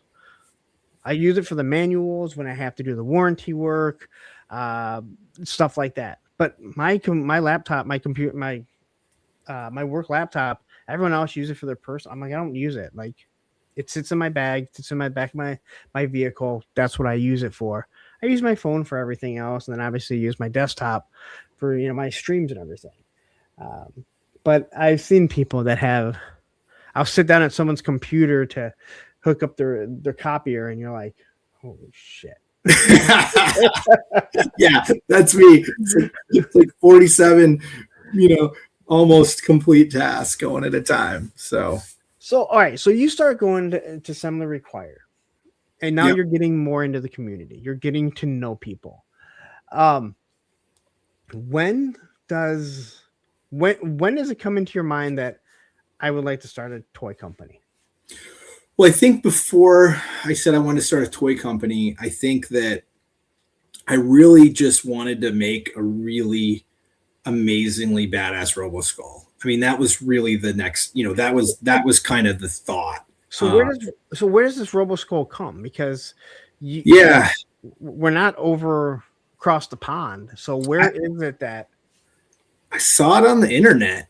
And like I was in the GI, I think it was like we'd moved to GI Joe discussion group, was like one of the early Facebook groups that Gary Goggles had set up on Facebook. And I think it was in there. And, so everybody's just showing stuff, and you can start, again, it's all about that rabbit hole, right? So you start looking at international stuff, and people start showing off like how there's like, oh my God, there's all the South American stuff. And have you seen these Japanese car backs? And it's just all, there's like, it opens up a whole new world. It's just amazing how much cool stuff is out there. And I saw the Palatoy Roboskull, and my jaw just dropped. I was like, how have I never seen this before? This thing is the coolest thing I've ever seen in my life.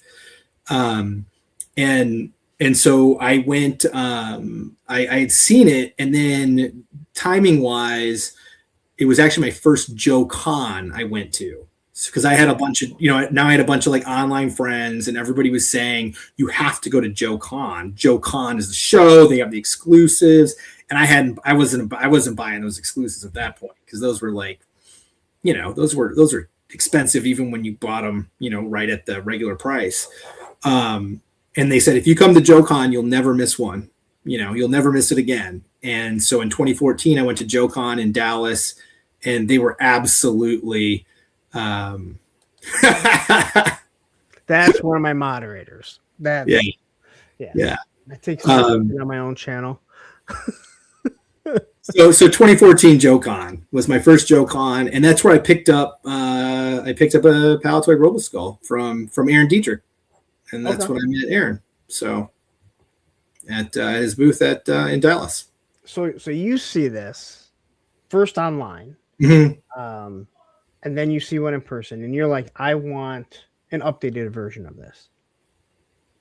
Yeah, it just was one of those things where this was my favorite vehicle. I just kind of got obsessed with it a little, not obsessed, but like really into it. A little obsessed, clearly. I guess I shouldn't try to. Yeah, you shouldn't put about it. Yeah, so like and then I remember when it was the Joe Con in Colorado, in Loveland. The theme was Sky Patrol, and so I actually had I got a Roboskull and had it shipped to a place that does vac metal chroming, and I had a vac metal chromed Roboskull that I brought for Sky Patrol, the Sky Patrol theme of Joe Con. So that was another like, just fun thing I did, trying to do cool stuff with the Roboskull.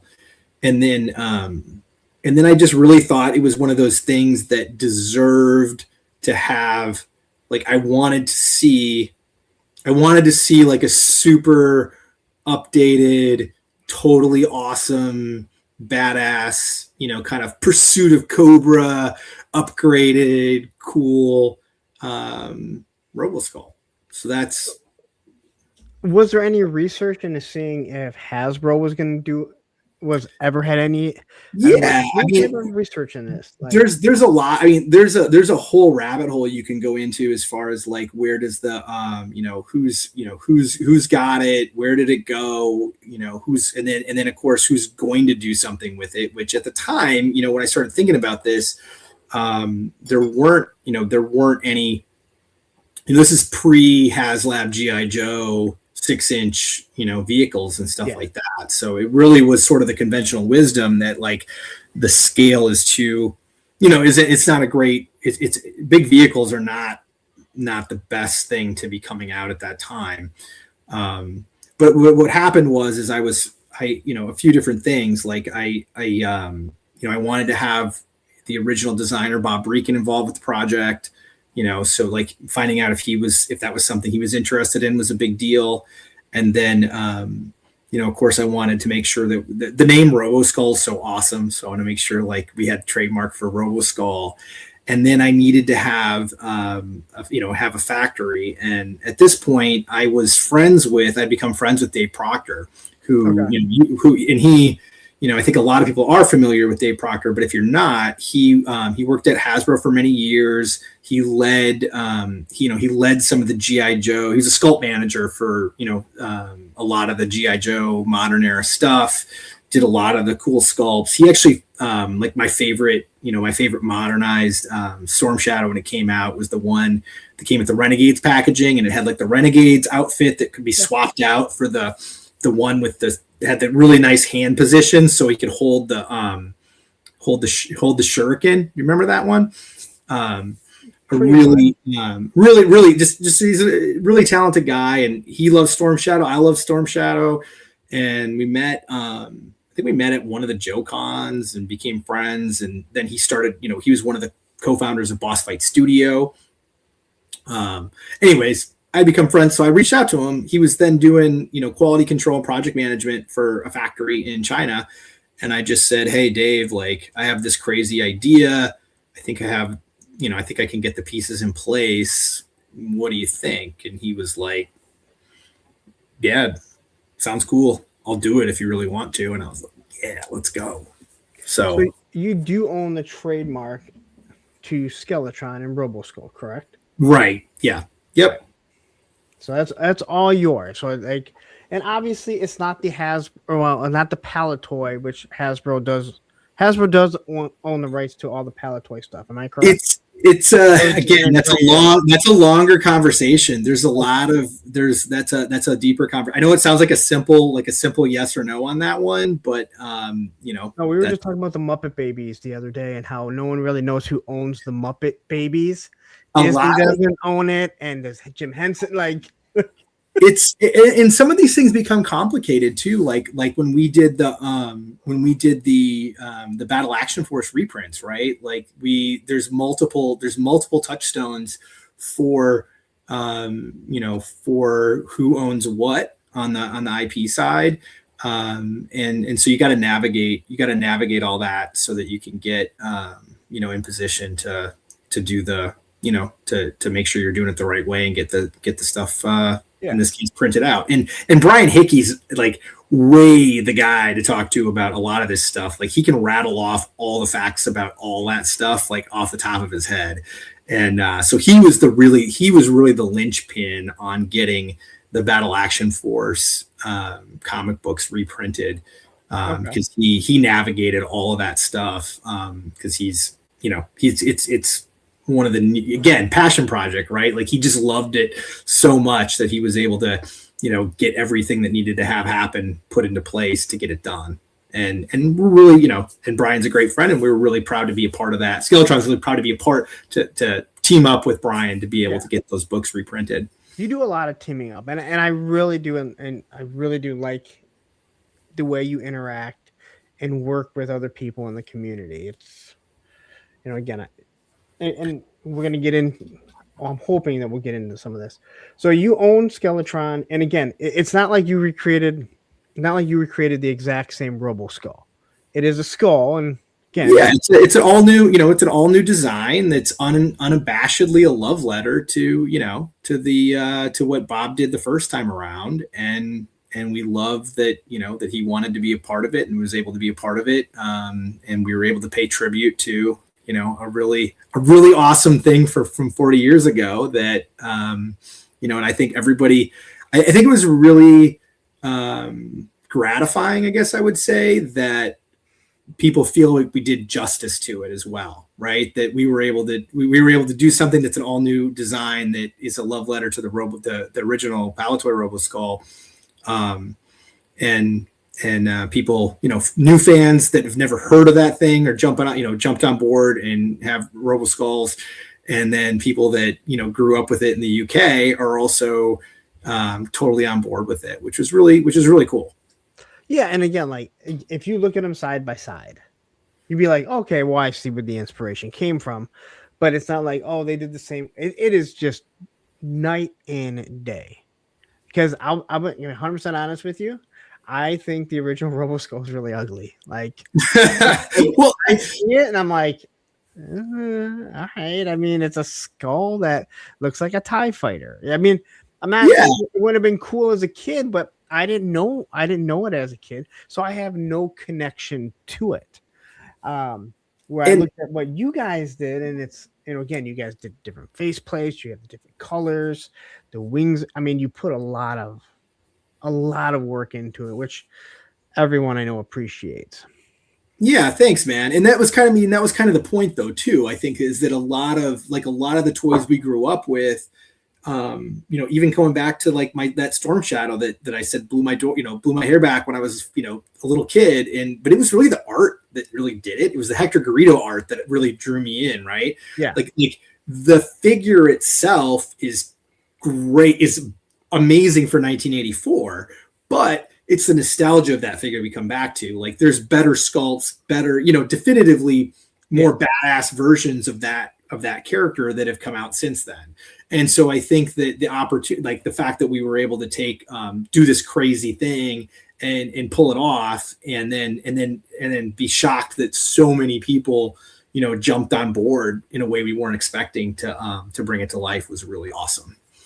So is Skeletron your own company, or are you partnered with anyone else? So Skeletron's my company, but Mark O'Byrne is a partner in the company as well. Okay. Yep. All right. So I want to do justice getting through all of this. So you decide, hey, you know what? We've talked to the right people. You said Bob Braken was on board to do another design of it, correct? Yeah. And we actually did some, before we pulled him in, we did some preliminary stuff because we really wanted to show him that we were serious. Cause that's the other thing too, is like in hindsight, it makes sense. But at the time we'd never made any, we're fresh. Right. So we're new kids on the block. And so we got some prelim designs to show him to like, hey, we're really gonna do this. And then Chris McLeod was really instrumental in that as well, because Chris is a great friend of mine, and then also had a good relationship with Bob. So Chris was able to to do. He's the one that made the introduction to Bob. That's how I found out. That's how I found out about this whole Kickstarter, and that was the reason why I ended up backing it. Thanks. So, and I'm going to talk about that. There's a lot of things I feel like I'm going to talk about. I got to say this about Bob. I met him in 24. First off, he's shorter than I am. He's actually probably shorter than Seth Green. And Seth Green is noticeably shorter than me. I gotta say it every time. No, his IMDb says he's 5'4", and that is bullshit. I'm just he is a little firecracker. I saw him walking down the hall. I recognize him, and I don't want autographs. I like taking pictures, and I'm like, hey, can I get your picture? Oh, yeah. Boom. His son, who is obviously much younger than him, is trailing way behind him, and I've already taken a picture, like the selfie, and his son was like, do you want me to take a picture? I'm like, oh, no, I didn't realize it was his son at first. And then he just takes off. That guy is lightning fast. He's cruising like and what's he in his 70s now? No, he's 80. He was 80 when you met him. Okay. So he was 80 when he came to Augusta for the show. Yeah. So he's. And then I know last year, this guy right here who's arguing with Matthew. I don't know why anyone argues with Matthew. Tony gets. They're arguing about Muppet Babies. Is that what's going on? And I don't know why Tony is, because we've already discussed this. Muppet Babies are not owned by anyone. That's why you can't find it anywhere. But anyway, Tony got an awesome picture at your booth. I think it was this year. This awesome picture. He was taking a picture of your figures, and Bob was right behind it, like through the glass. Mm-hmm. He knew that he was kind of like he knew that he was in the picture, but I don't think Tony realized he was till it was done. And it is a perfect snapshot of like, here's all this Roboskull stuff, Skeletron stuff, and there's Bob Breakin looking right at the camera. It is an awesome, awesome picture that he hit.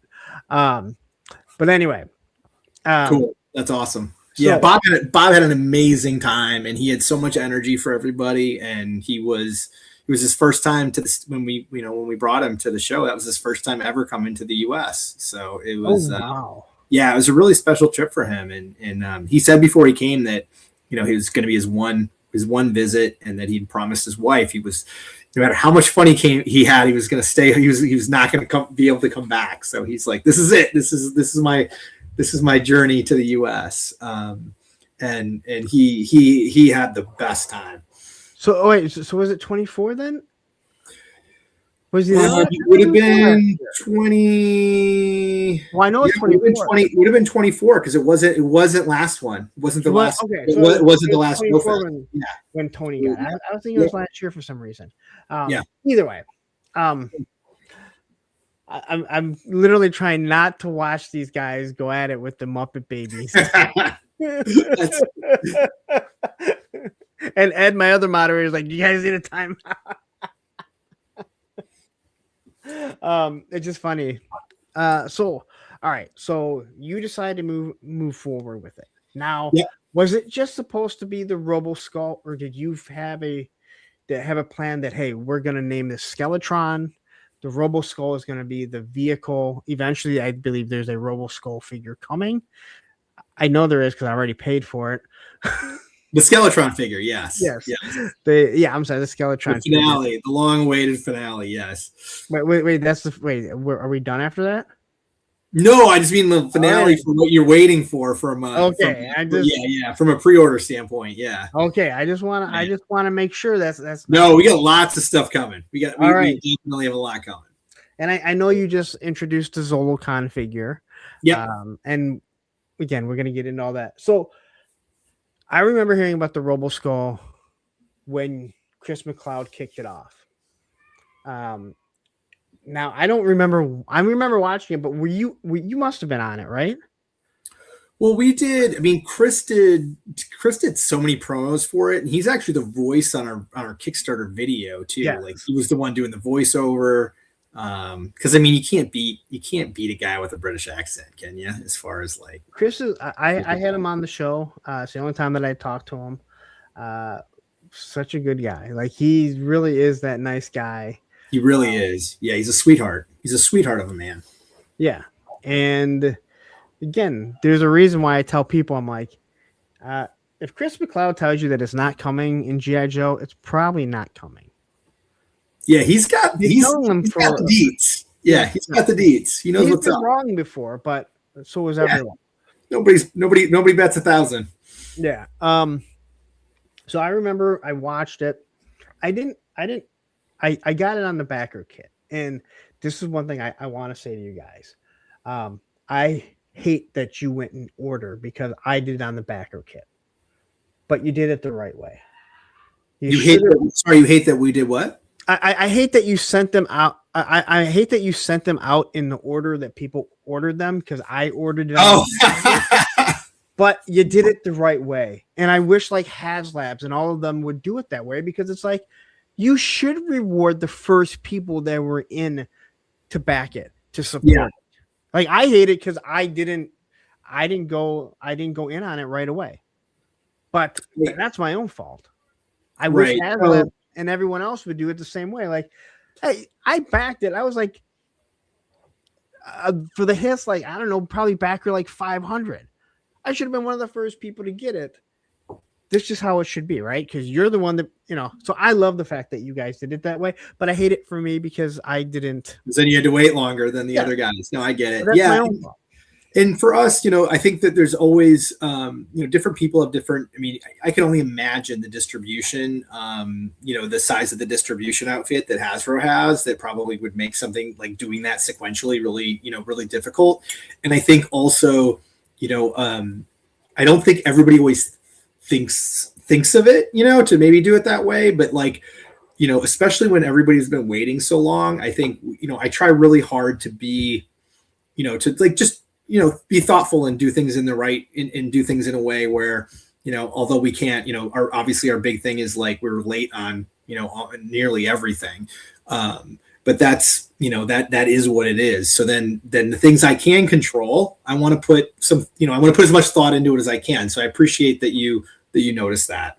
Because I want talking to you, talking to Troy, talking to John Kukovic, you get a total different sense of why you're waiting.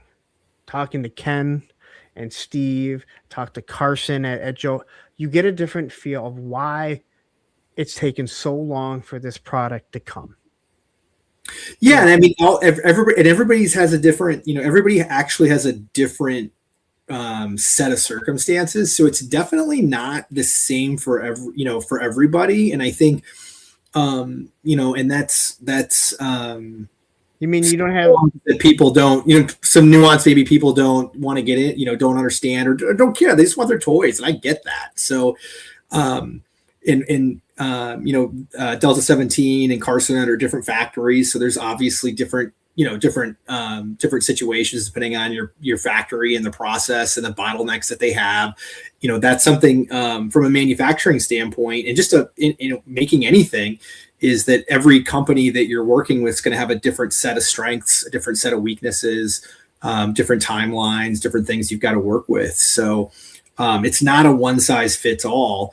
It really depends on who you're working with. You're saying it's easier for Hasbro to get figures made than you guys. Well, I don't know. I mean, I would guess they have more leverage than I do, but I don't know. I don't. Yeah, I don't know. I don't know all of the ins and outs of Hasbro, but I can tell you. But I will say it was probably easier for me to ship in backer order and make sure that I was releasing everything and every time we do a shipment that I release it in backer order. It's probably a lot easier for me to do that than it would be for Hasbro, right? Because I've got me and a computer and a fulfillment system, and I'm the one doing the exporting and the reviewing of stuff and releasing stuff to get those orders out. So everybody's got different things that they can do with varying degrees of ease or difficulty, right? So that would make me happy. I backed every single HasLab right away. I should get it early. That's me being a little selfish as a reviewer and a backer. Anyway, be careful, or they'll end up with like the premium. You'll need like an ultra premium to get like the first shipment or something. Who knows where that could go? I don't like giving them any ideas because they know people like me would be like, "That's not a bad idea." Okay, so you do this Roboskull, you do this Kickstarter. There's a instant connection to the Roboskull because of obviously the people from Palatoy, but it just looks awesome. At that point, they're already doing the classified line, correct? Classified has started. We got these 6-inch figures. Whose idea was it to make this work both for the 112 scale and 118 scale? And when I say 118 scale, I mean 4-inch figures and 3.75 O-rings. Yeah, so it's funny. It's funny on that one because that was an idea I came up with very early on to do the multi-scale, and it was born of just thinking about how, in my head, I'm like, this is going to be a super niche project, right? Like, I don't know if this will fund. I might just end up with a really expensive prototype on my shelf. And so thinking about how niche it was, and then thinking about my friends in the community, right? Where I've got guys that I've got great friends who are only buying O-ring stuff. I've got friends who are hardcore 4-inch guys that were like, I'm never getting 6-inch. And then knowing that the 6 inches is on the market and where the direction of it goes. So it was I was just sort of like thinking about how do I try to get all of my friends to feel like they to get in on the party, right? So that they can use a and utilize one Roboskull and get everybody in on it together. And so that's where that idea popped into my head. And then I was really surprised once, because it's one of those kind of eureka things where, like once you think of it, it seems almost obvious, but no one had done it before. And I ended up researching it, and I know a little bit about patents, because I have patents that I hold for my other, for Halcon, where I've invented things and I'm an inventor on stuff. And, but funnily enough, I think it was my buddy Scott Jennings, who was like, "Are you going to patent that?" And I was like, "Oh my gosh. Well, I should have thought of that first, because I'm patenting, I'm patenting other things." And I looked into it, and it was novel. No one had done it before. So we actually have a patent on multi-sale swappable seats for toys. So it was yeah. All right. So because this was the thing that I said I think would be awesome for a HasLab. If they did the Tomahawk and made it multi-scale, right? Yeah. So if you did a Tomahawk to scale, if you did a Tomahawk scaled for the 6-inch figures, but to fit what it looked like in the 80s. And then you also did it for 4-inch / 3.75. You did different seats and everything. It'd be more the size of a real Chinook in real life. But they can't do that because you own the patent. Is that correct? Okay. Well, I will say I own the patent. But if Lenny calls me, Lenny's a buddy. You know what I mean? So like if they ever wanted to do something, I'm sure it would get worked out. But technically, you own the patent. Like someone can't. Yeah, we do. I do own the patent on that idea. Does that make you smile a little though? Does it make you smile a little that you're like, no one thought of it. Now I can do it. I patent it. If anyone wants to do a dual scale, they have to reach out to me. I mean, I don't really think of it that way. I just thought it was cool. And it was cool that it was novel. And the most fun we had with it, honestly, was when we started to do, because we only had like a 2 or 3 week tease before we went live with the Roboskull. So it was sort of like a real fast, tease before we launched the Kickstarter. And we were just rolling and laughing, enjoying all the comments we were seeing about people speculating if it was going to be for 6-inch or 4-inch, and it was kind of, we were just reading the comments like, no, 4-inch is better, no, 6-inch is better, and so it was really fun when we did the reveal after we saw people debating what they hoped it would be and what they're speculating what scale it would be. It was really fun to say, hey man, the scale wars are over, man. We're here for all of you. We're here for everybody. And I love that, because you can collect multiple scales and you don't have to. I collect that. I mean, I have 4-inch figures. I obviously have a whole bunch of O-ring figures. And for the most part, 6-inch figures is what I mostly collect. But there's always going to be, again, I love the Delta 17. I'm waiting on some of my call sign. I love the Delta 17 too. I love that stuff. And I'm kind of in a spot now where we ended up developing all 3 scales, and I really like all of it a lot. And I think for different reasons, I didn't expect to fall in love with that retro Wolf Trooper Skeletron 2-in-1 figure the way that I did, working with Troy on it, and I just love that figure so much. And I'm a sucker for, with like even the 4-inch modern, I'm a sucker for a beautiful 6x9 card back with a figure in a bubble, like, modern, vintage, either way. And then the 6-inch stuff, like you really can just get, more detail on it and get more, you getting into the, you're picking out the cloth patterns on the textiles. It's crazy. So I'll say what sold me on the Roboskull was Destro in it. The 6-inch Destro in it. That sold me. I love the fact that they're back-to-back seats. But the other thing that you also did, and I don't really hear many people talk about it, is the little Skeletron. And obviously, if it's a 4-inch figure, or if you're using it for the 4-inch or 3.75, you have that little carbonite, I guess you could say, the carbonite casing, right? But obviously you can't stick a 6-inch figure in it, but you made it so this is it the Robonauts, is that what they're called? Well, the Skeledrones that fit, fit in, they fit in there perfectly. So if you're using it for the 6-inch, that's what you can store in there. And I love the fact that there was so much put into both scales, because once you pop out the seats, you're not looking at it like if you put one in or the other, you're not like, okay, well, I see how this only really works for 4-inch, but they made it's not like it was just, it works for both perfectly. Yeah. It's got to be difficult, although you built it around it. So right. And that was, so that, like I said, it was a really early concept. And I thought it was really important to get, because I just thought it was such a niche thing that we would really need the multi-scale to get everybody on board.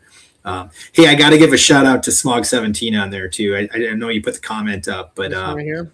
Yeah, really, really nice to meet that young man at Joe Fest. So that's amazing that you came all the way there for the Roboskull, dude.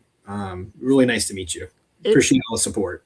Again, that show, and again, I'm not putting on other shows, but I feel like that show has brought so many people together. It would be awesome if the company that actually owns G.I. Joe would say, hey, why don't we send our G.I. Joe team there for that weekend? Because maybe people that love G.I. Joe might love to hear a small little panel from them or have a little booth.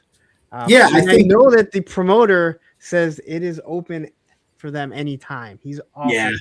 It's interesting. I would love to see a return of that, or I do miss. I'm nostalgic for the Joe Cons, man. When it was the club and Brian Savage and all that stuff. So I wish. I think it'd be amazing if somebody could get that going again. Whether it's part of Joe Fest or however. Well, I don't care how it gets done, but it'd be really cool. If we could get Hasbro to come, and you've had Lenny on your show. They're real fans, man. They love what they do.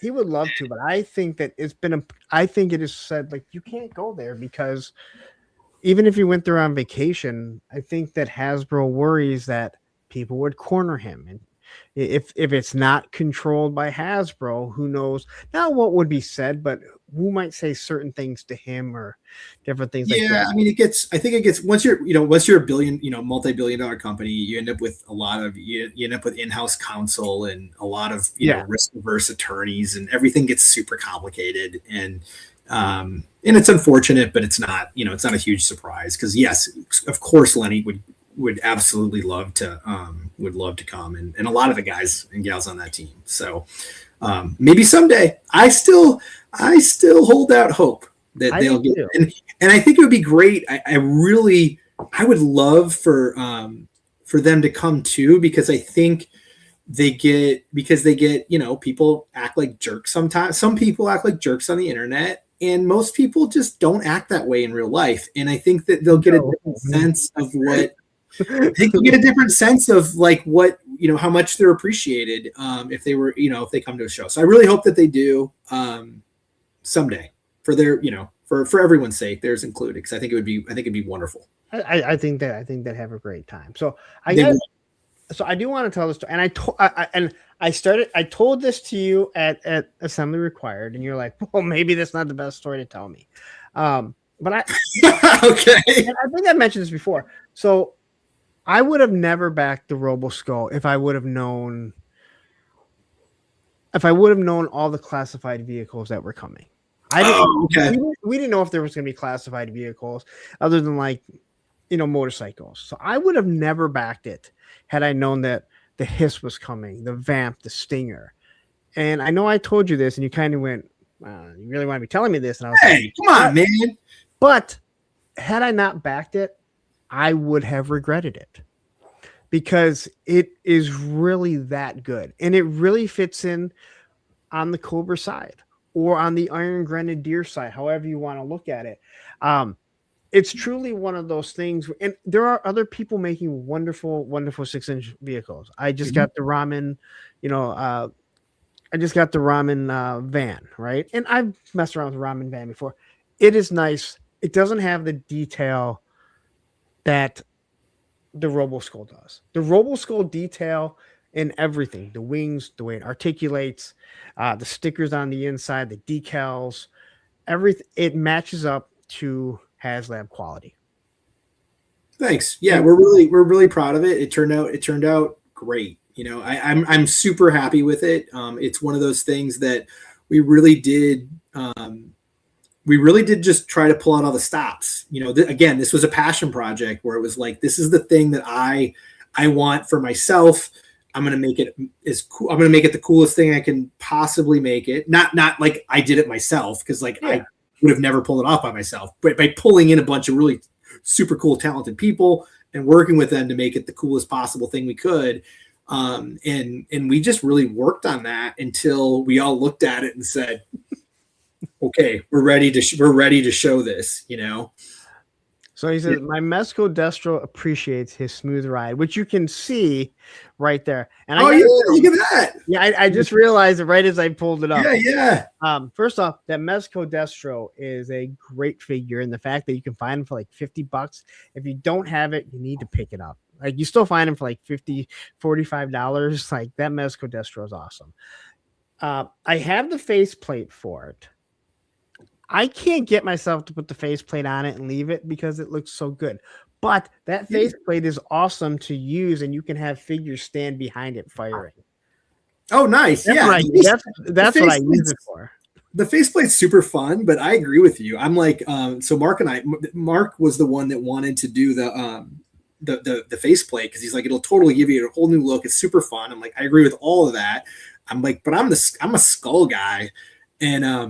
And I've told this a few times. I don't know if you've heard this, Lawrence, but what we did was we planned out for as many stretch goals as I thought we could possibly hit after doing, looking at like how many backers you can get in the toy space, and, doing some analysis. And so we plotted out the whole, all the stretch goals. And I cut that mask. It was like right on the bubble. And I'm like, it's just too, I'm like, we have too many other things we want to do. And Mark said, okay, but if we go over 250K, I want the mask. And I was like, oh yeah, sure. I was like, forgot about it, because I'm like, that's never going to happen. And then I don't know what it was, 24 or 48 hours into it, we were at 250 the Kickstarter, and Mark says to me, he's like, do you remember what you told me about the mask? And I said, no. Oh yeah, I do remember. so then that ended up being the stretch goal, which was great, because we ended up having to come up with a whole bunch of more. We decided we're going to do more. We're going to see, we're going to see how far we can take it. And so we pulled out like the whole bag of tricks of different ideas that we had that didn't make the initial stretch goals. And that was one of them that was, sort of already envisioned, even though it didn't make the initial. And then we were making up all kinds of other stuff on the fly during the campaign. It was a wild ride. So would you say that the Kickstarter exceeded all your expectations? Oh, not yet. It absolutely blew us away. I really, I try to be realistic and pragmatic about what we can hope to do. I looking at like how many backers we could really realistically get, looking at like realistically what's an average amount of spend we could get for each backer, and just looking at other toy Kickstarters, that had been, at the time. And so I thought that 250,000 was a really aggressive, but possibly attainable goal. So that's what we planned for. We expect, I was like, if we're really lucky and things go really well, we can raise 250 over the course of the campaign. What was the final number? Do you mind me asking? 609,000. And now But that's not all. You've done the backer kit, which adds on to that, correct? Oh yeah, that was just that's not including backer kit. So after you smash through that and you finish this Kickstarter at 600 plus, did that change what your idea of what this was going to be? Did this change that, hey, this goes from being maybe a one-off with a few figures to an actual toy line / company? Yeah, it definitely made us feel like, hey, there's a lot, people like what we're doing, which is a really great feeling, right? So it was like people like what we're doing. So we now have a lot to bite off because we added a ton of stuff that we weren't planning on in the Kickstarter. And we did it with, we were checking with the factory and saying, is this realistic? Can we do this in the same time frame? And they affirmed that it was. Ended up not being the case, clearly. But at the time, we thought we were still playing within the realistic time frame, and you learn a lot. But yes, I definitely I think at the end of it was like, okay, this is something that I think will be taking further than, obviously stay focused on what we have to deliver, but it will live on. We'll continue doing cool stuff after the Roboskull comes out. All right, so West Don of Pops says, will you guys attend WonderCon or LA Comic Con? Gotta show West Coast some love. I like the booth you guys had at Legion's Cons last year. Oh, thanks. I appreciate you guys. I appreciate you stopping by at Legion's. We actually don't. We talked about this quite a bit, and about when we're going to do some West Coast shows. And we've looked at a few, but we haven't pulled the trigger on any of them right now. So there are no California shows on the docket right now. It's an interesting discussion because I talked to a lot of other toy makers because they're all cool, and talk to different people who set up at different shows, and and there's not as strong of a presence on the West Coast for shows as there is elsewhere, which is really interesting. It's weird because that's where they all come in at. Well, and then this guy like, hey, thanks for coming to Legions, so I'll just see you there next year. We'll be back. So I don't even need to come to the West Coast. Go to Joe Fest. That's because that's where your biggest display is, correct? Is Joe Fest? Yeah. Although we've got an amazing display coming for ZoloCon too with Marauders. So we've got a fun setup there. And we're really looking forward to everybody coming out to ZoloCon, which is our next show. And we've already added more shows. So we're going to do more shows this year than we've ever done before. We're going to be going to Toylanta for the first time. We're setting up at Toylanta. And we're going to have, I don't think I can make it myself, but we're going to be appearing at the DFW Joe show. And of course we'll be at Joe Fest again. And we're looking at more shows. My moderator just lost himself right there. Because he refuses to go to Joe Fest because it's too far away, but he lives in Dallas. So he wants us all to go to DFW, and we're like, no, we all go here. You should come here with the rest of everyone else in the community. Yeah, it's Joe Fest definitely has like the biggest like I would say like groundswell of people because it hit right out of the gate. I think when Joe Con ended in what was it, Joe Fest 2019? I think that was the first one I went to, and it was a good show. No, and again, I know you have a good relationship with Ed, the promoter, so that definitely works out for you guys. And again, your booth, Marauders booth. I mean, I love Joe Fest. It's just so much fun. Like I can't. Yeah, it is fun, and they're all fun. Obviously, Assembly Required is a much smaller show, but it still has the things that I love about shows, which is like hanging out, on the show floor, and then hanging out afterwards is something I really like to do. Is like kick back and have a few drinks with all the Joe fans and talk smart about action figures. It's great. Assembly Required is Joe Fest is one where you go and everyone just mingles. Assembly Required, it's Brian Sauer does everything to bring people together. we're going to do a dinner. I didn't understand what the dinner was going to be. Yeah. Done so wonderfully. And then the whole zombie burger. Now I didn't go to the arcade. I didn't go to the arcade that night, but I know you guys go to the arcade afterwards. Mhm. It's again, that's something where I feel like Brian Sauer and everyone else is involved in that. And again, I feel like this is what I say about the skate park that I go to. You know, George owns it, but it's my skate park, and if I don't keep it clean, if I don't help fix the ramps, you know, it's our community, and I feel like that's how Assembly Required is. It might be Brian Sauer's show, but everyone, especially you, and you guys do so much in that. I think it's great, and I want to touch on that in a bit. It's a different feel. No, not better, not worse. It's a different feel, but I think it does an awesome job. Mhm. Yeah, Um, it's a great show. so with the 3 different scales, and I'm gonna say O-ring is different than modern 4-inch. I think most would agree with that. Yeah, absolutely. 6-inch.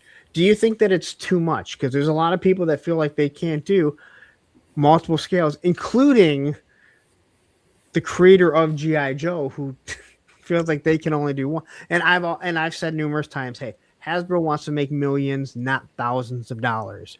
So when they look at the O-ring, they're like, hey, it's not beneficial for us to make this much money when, well, the 6-inch figure is making so much money for us. Yeah, I mean, I think at the end of the day, collecting is a really it's a community, like it's a great community thing, but like what you collect is such a personal, you know, it's such like a personal thing. And Right. and I'm the kind of guy where I just have shifted so much where, you know, I didn't think I would get as excited about 6-inch classified as I ended up getting. I think a lot of people are in that same boat. And then I like I said earlier, I never expected to come back to the retro and enjoy it as much as I thought I was going to. Like, to me, I've always been the guy, like when I mentioned, I got back in 2007. Seeing updated versions of my favorite characters was awesome. And so it's sort of like, you know, I have this feeling of like, let's continue to like, you know, go and push it. And Pursuit of Cobra is like my favorite, probably my favorite, you know, in many ways, my favorite line. I'm nostalgic for it already. You know, that was 15 years ago, over 15 years ago now when that came out. It's hard to believe. So where am I going with this? I just love it all. Like at the end of the day, like I was like, I want everything to be modernized, but then there's something about the form factor of the O-ring that I think for people around, you know, people that grew up with the O-ring, I think it does tickle a little something in your head that you just that's not quite the same as a modern figure. So it makes sense to me that some people are like, I'm not moving off O-ring. And it makes sense to me that people are, I really just want super badass articulation and modernized, you know, fantastic sculpts, right? Like I that all makes sense to me. My problem is I'm like, I get it. I want a little bit of everything. And that's where it's great, I think, for me not to try to be a completist. Like I don't have that sort of completist bug at this time where I'm okay with not getting it at all. I mean, I got all the classified. I am getting it all, but I'm not even. It's too much. It's like it's too much. Classified bug has been, again, the numbers help. But I don't, even if they weren't, I have all the retro figures. I don't collect every variant, but I have one of each figure with the classified. But the all-in can be Operation Monster Force. It's killing me. All right. So I have a lot of the O-ring. I don't have any of the I don't have any of the Operation Recall. But I have all the Delta 17, and I had them. Yeah, there's an Operation Yeah, Recall. I'm waiting for mine to come. Hopefully, early February. Yeah, I didn't go all in. So I had the Delta 17. I've obviously opened some of the Super 7. I had the remakes of the GI Joe. When I got the Skeletron O-ring, it is the closest that I have felt since the 80s of opening a G.I. Joe O-ring. From the look and the feel of it, with the white border, the explosion, letting us know about. I believe you said you have the wrist swivel, which reminded of the with swivel arm battle grip. Yep. Opening it, and this is one of the things that I think people don't realize. There wasn't too much in it. You saw the backpacks at the top, you see the gun on the side, right? Like you saw the figure, the cross cell on the back. That was by far the closest that I have felt to the 80s of opening O-rings. And I said this before, like I don't get very nostalgic opening stuff because it's like, oh hey, yeah, I had this version of Stalker, as a kid. I still do have this that O-ring Stalker, but like I had this. It doesn't feel the same. Opening that thing, I felt like I was again 7, 8, 9 years old again, opening a brand new toy because you somehow hit all the feels with it. And Thanks. And that was absolutely the goal on that. And I can't take credit for that because that really was Troy McKee and John Kukovich at Grindstone. And they truly are obsessive about if we're going to do, and I agree with this philosophy, if you're going to do the O-ring in the retro style, like you're really doing that form factor because of those feels, right? Because of the nostalgic feels. So stick with it. And yeah, there's the swivel wrist that everybody's doing, but I think that not everyone. That's everyone. Okay, a lot of the guys are doing that. Delta 17 is doing, and that Operation Recall is doing, and that we're doing, but not Super 7 because why would you want to add that? Well, I think I'm not going to go down. This is a good interview.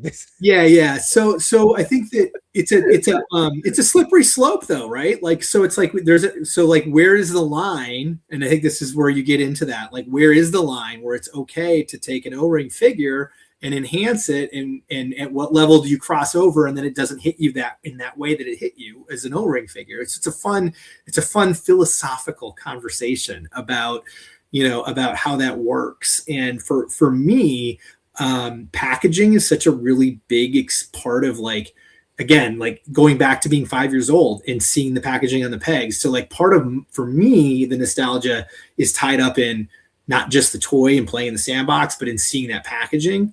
So the explosion background hits me a certain way. Seeing a carded figure with a vintage style bubble hits me a certain way.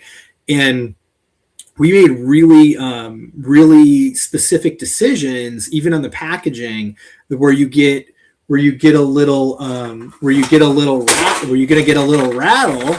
Oh, I just showed that's huge. It feels different to me, and somebody else maybe wants to do their own. Like Delta 17 has a little bit different take on how to do the packaging and that kind of thing. That's totally cool. And they have their own brand, and it's a great brand. So I think it's really fun to see how everyone has their little tweaks and little things that they want to do to bring O-ring back to life. It's really been fun to watch and enjoy.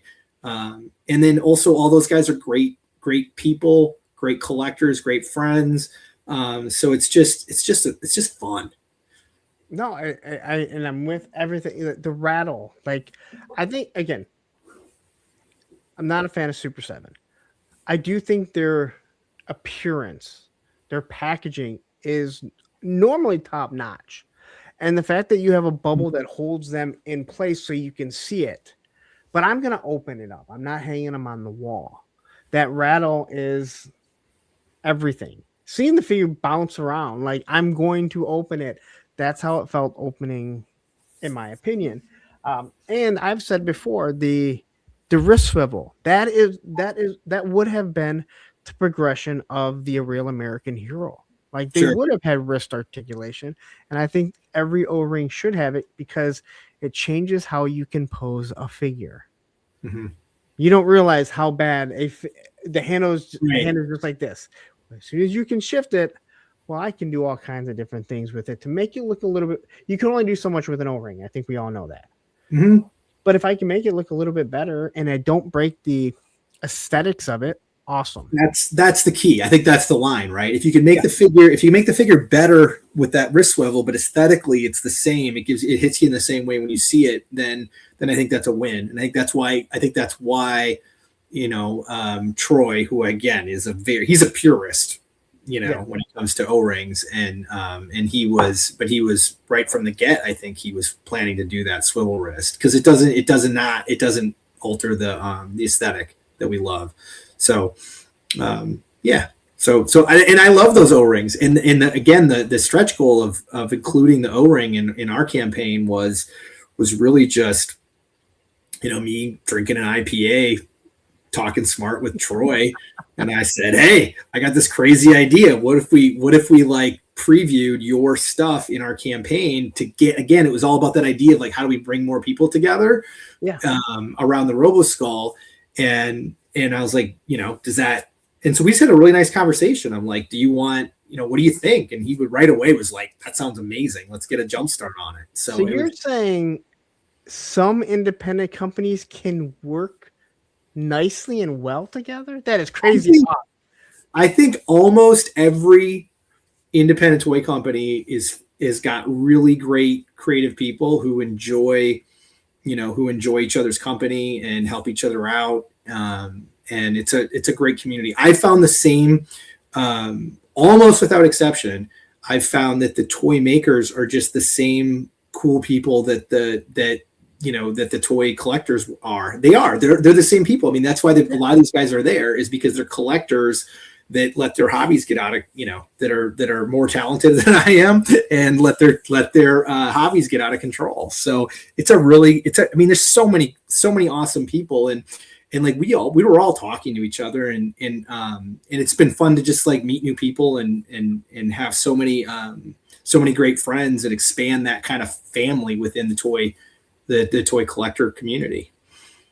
All right. So the 4-inch figures, who designed the 4-inch figures? So the articulation, of course, is based on Marauder. Okay. Right. So we use the base body from Marauder, and that again was a situation where we were building the Roboskull, and it was so cool. We were like, we have to have a pilot for this thing, because it's just too damn cool to not have its own special pilot. But that's a whole nother project. So I was like, what can we, what's a smart way to approach this? Because remember, for me, it started with, I want this Roboskull to get made. And so I was talking to Dave Proctor about it, and he was doing all of the, he was manufacturing, their factory's manufacturing all the Marauder Task Force stuff. And I was always been a big fan of, I didn't know MJ, but he always a class act, making really cool figures. And so I asked Dave to talk to John on my behalf about maybe if there was some way we could work together to get a pilot figure made for the Roboskull. So that's where that started. And it was really the idea of like, we're going to use his base, we're going to use his existing product line.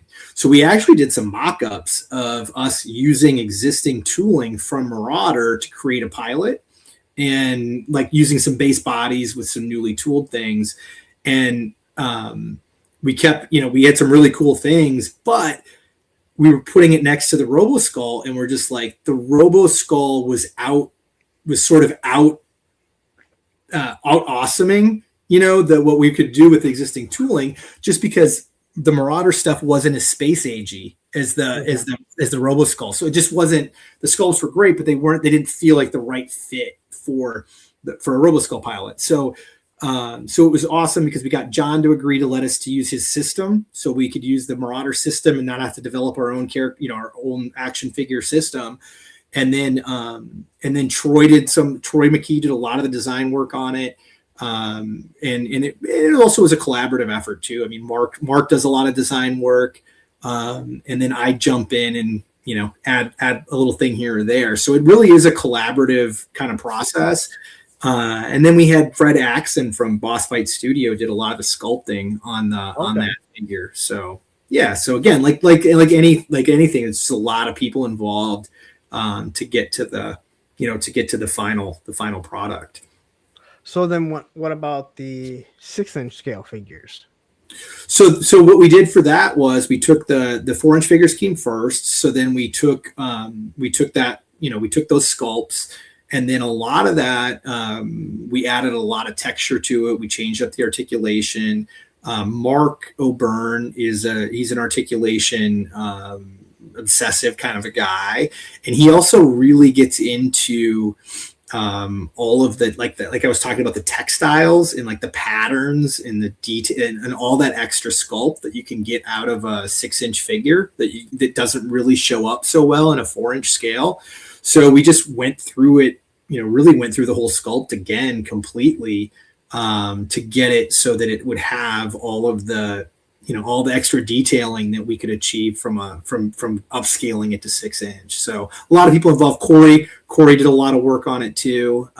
Corey did some upscaling from 4-inch to 6-inch, and then he worked a lot on the Skeletron figure upgrade, going from the 4-inch to the 6-inch and the articulation. So a lot of people touching it along the way. All right. So West Donna Pop says, can we get a Baron Ironblood? Now I'm assuming this is a copyright issue. So yeah. So I mean, Baron Ironblood, we've taken Baron Ironblood right now to getting him republished, licensed republished to that Battle Action Force comic book. So that's where that stands right now. And beyond that, I guess I do like being mysterious sometimes, because we just like to, we're going to announce things when we're going to announce things. But all of that stuff has to be, we want to be respectful to making sure that all of the IP issues are covered and all that kind of thing. But there's some great homages to Baron Ironblood out already, because we've got Fresh Monkey has done some different things with their Crimson Moon.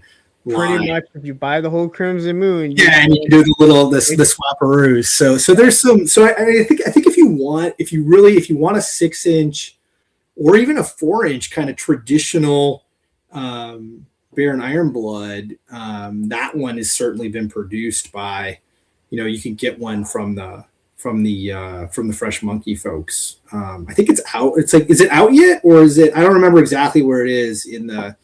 The 6-inch figures. I know the Crimson Moon's not out yet. Yeah. And again, I don't think Fresh Monkey Fiction makes it any secret what they're doing. Like, that hooded figure is clearly, hey, you want to make a hooded Cobra Commander? Here you go. You just need a little bit of paint. Like, they're not hiding anything. Hey, that figure really, really looks like, James Bond. Oh, hey, look, a suit like James Bond would have. Like, they're not really hiding it. They're just not running around saying this is what we're doing. Yeah, I think it's pretty clear where the inspiration for these guys comes from. It's pretty front and center. All right. So not only do you have a Zolocon figure coming, but you also have the Yeti figure, which started off as the exclusive at Assembly Required. Now, are you going to have that at other shows?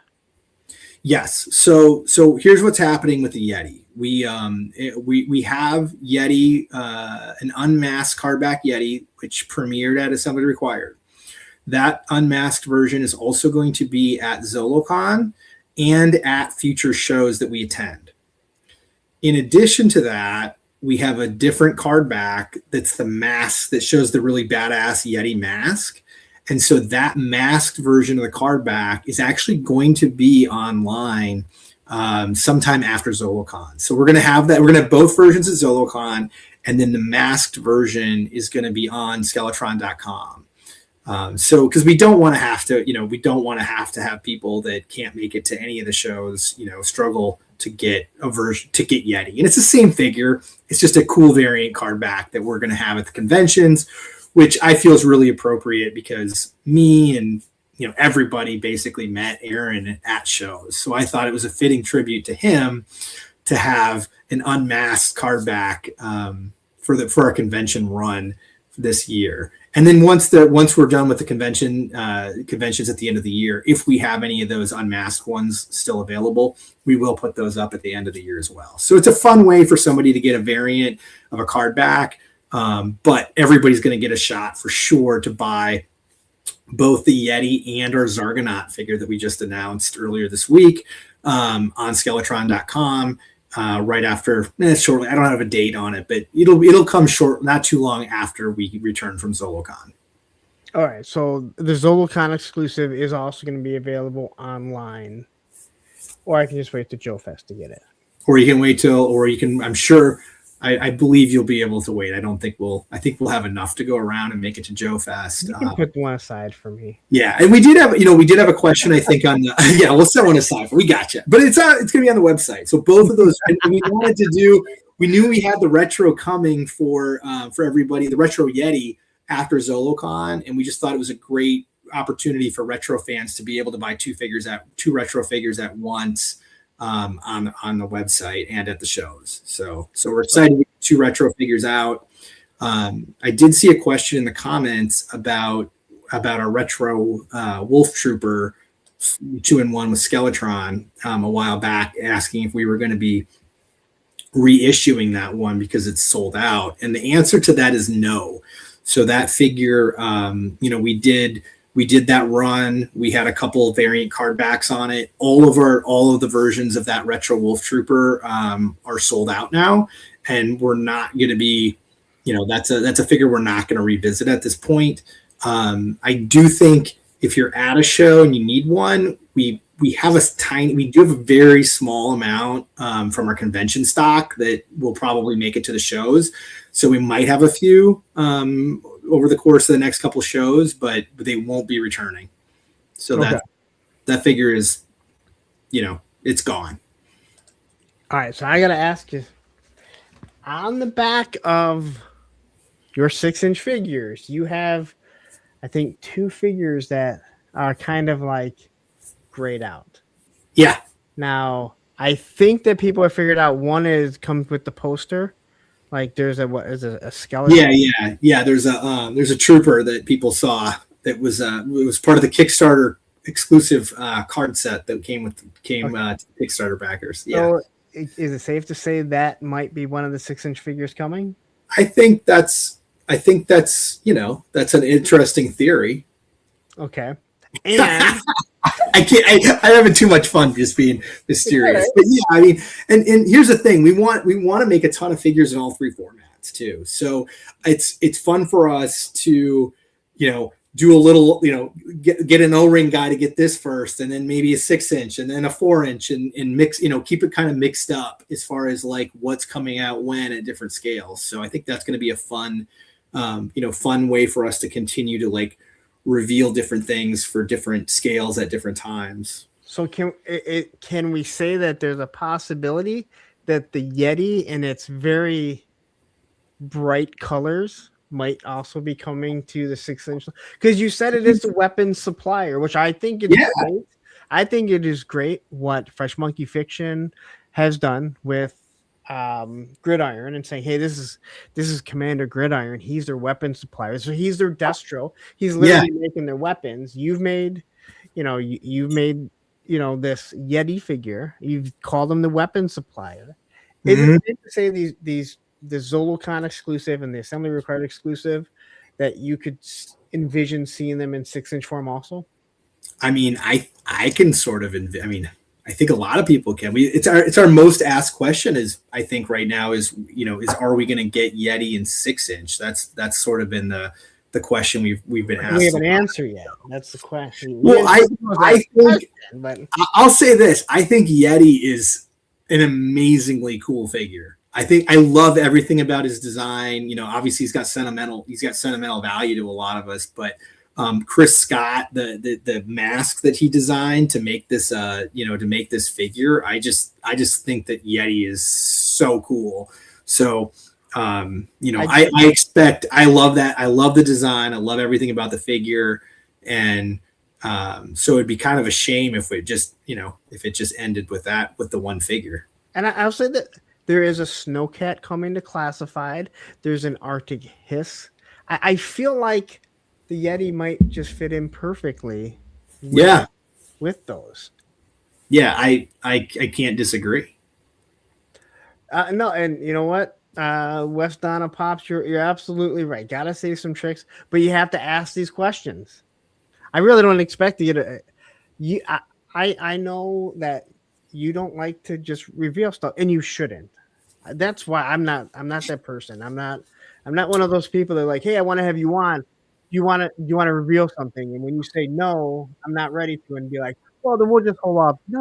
I want to talk to you. No, it's great. It's great. And I love that everybody wants to know. Like that's super fun. And I think that for us, given our history of being like the Kickstarter and, trickling out over time and, having this continual, shipment to get everything out in the Kickstarter, we really want to make sure that when we announce things and tell people when things are coming, that we have a much stronger sense of exactly what the timing is moving forward. So there's a lot of that probably goes into our, how I approach, making announcements at this point.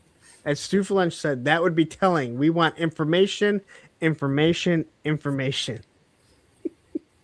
You have to love though that people want to see more from what you. Yeah, absolutely. And that's why we're doing more, is because everybody supported us so much, and we're so appreciative of it, and they want more. So as long as the things that we think are cool and continue to resonate with the fans, we'll continue to come out with more cool things. So that is the plan. We want to make cool things that we love, and we hope the things that we love end up being the things that our fellow collectors love too.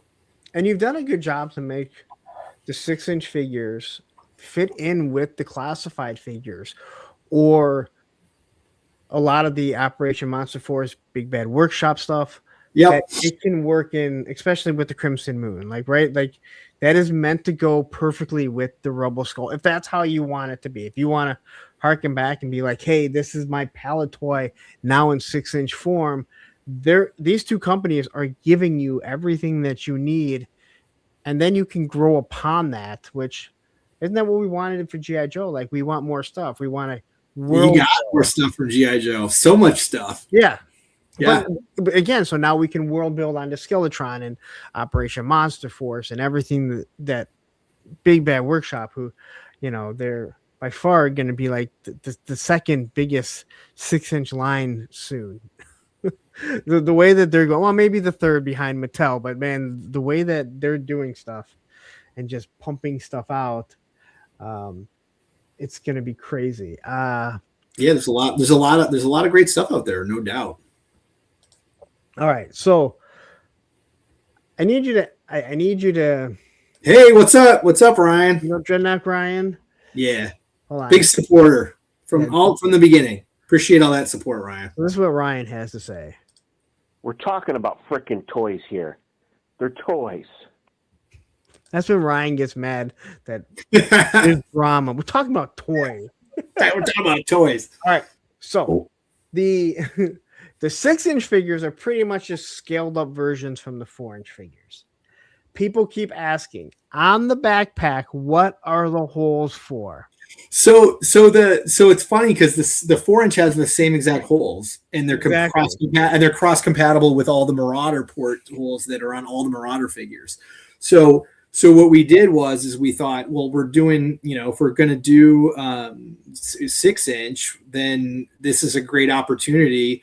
Of course, we didn't utilize the portholes to the same extent that the Marauder Task Force figures do, but we just thought it'd be great to have, if you want to put a pouch on the back of the, or a knife sheath or whatever you want on the back of that jetpack on the 4-inch, it's cross compatible with Marauder. So we just thought it would be smart and prudent to have a port size that goes with our 6-inch, so that we have that same opportunity moving forward. As different things come out in the future. And that's what I mean.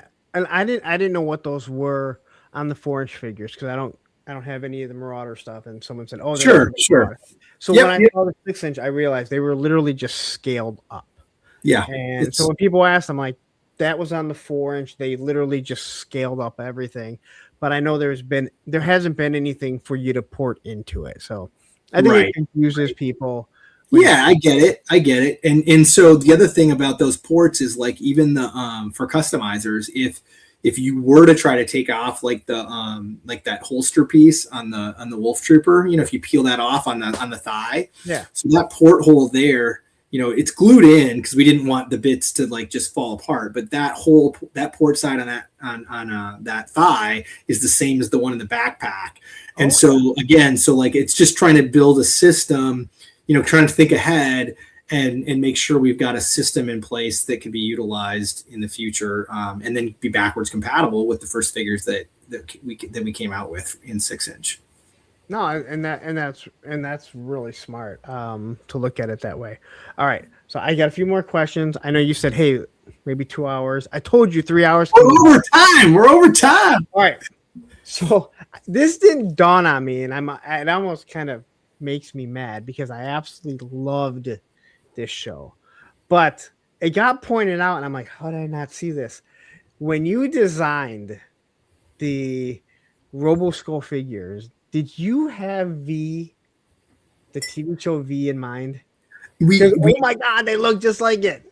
Yeah, they do, because they've got the V shape. Yeah. And I think the answer to that's no. I mean, I'd have to double check with everybody, but I think that what happens is it's actually super fun because different people see different things, and because there's so much stuff out there, and we run into that all the time where we're working on new, you know, I'm sure everybody has this, where you're working on a new figure and it's like really unique, and then you throw like a color, maybe you put you throw some colors on it, and you're like immediately like, oh, well, now it reminds me of this figure, or it reminds me of this character, or reminds me of everything's going to remind you of something.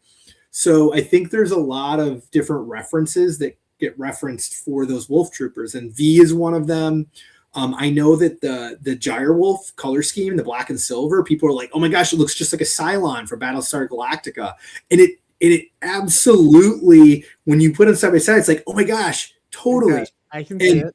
And I can totally see it. And it's funny because it never crossed any of our minds while we were doing that figure to even think about, like, Battlestar Galactica is not even really on my radar, but you look at them side by side and you're like, oh my gosh, it's got many notes, but it's really coincidental in that case. And in some cases it's not. So I think, I know Mark, when we looked at the Wolf Trooper helms, and then we've got the armor, he's got a nice collar, you know, on the, I've got these figures around. I should just pull one out here. Yeah. All mine are downstairs. Waving my hand around.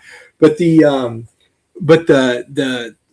Wolf Trooper, he's got a very, he's got a thick collar, and he's got a big helmet, and like Mark absolutely was like wanting to get almost like a mask vibe, right? Remember like the mask toys.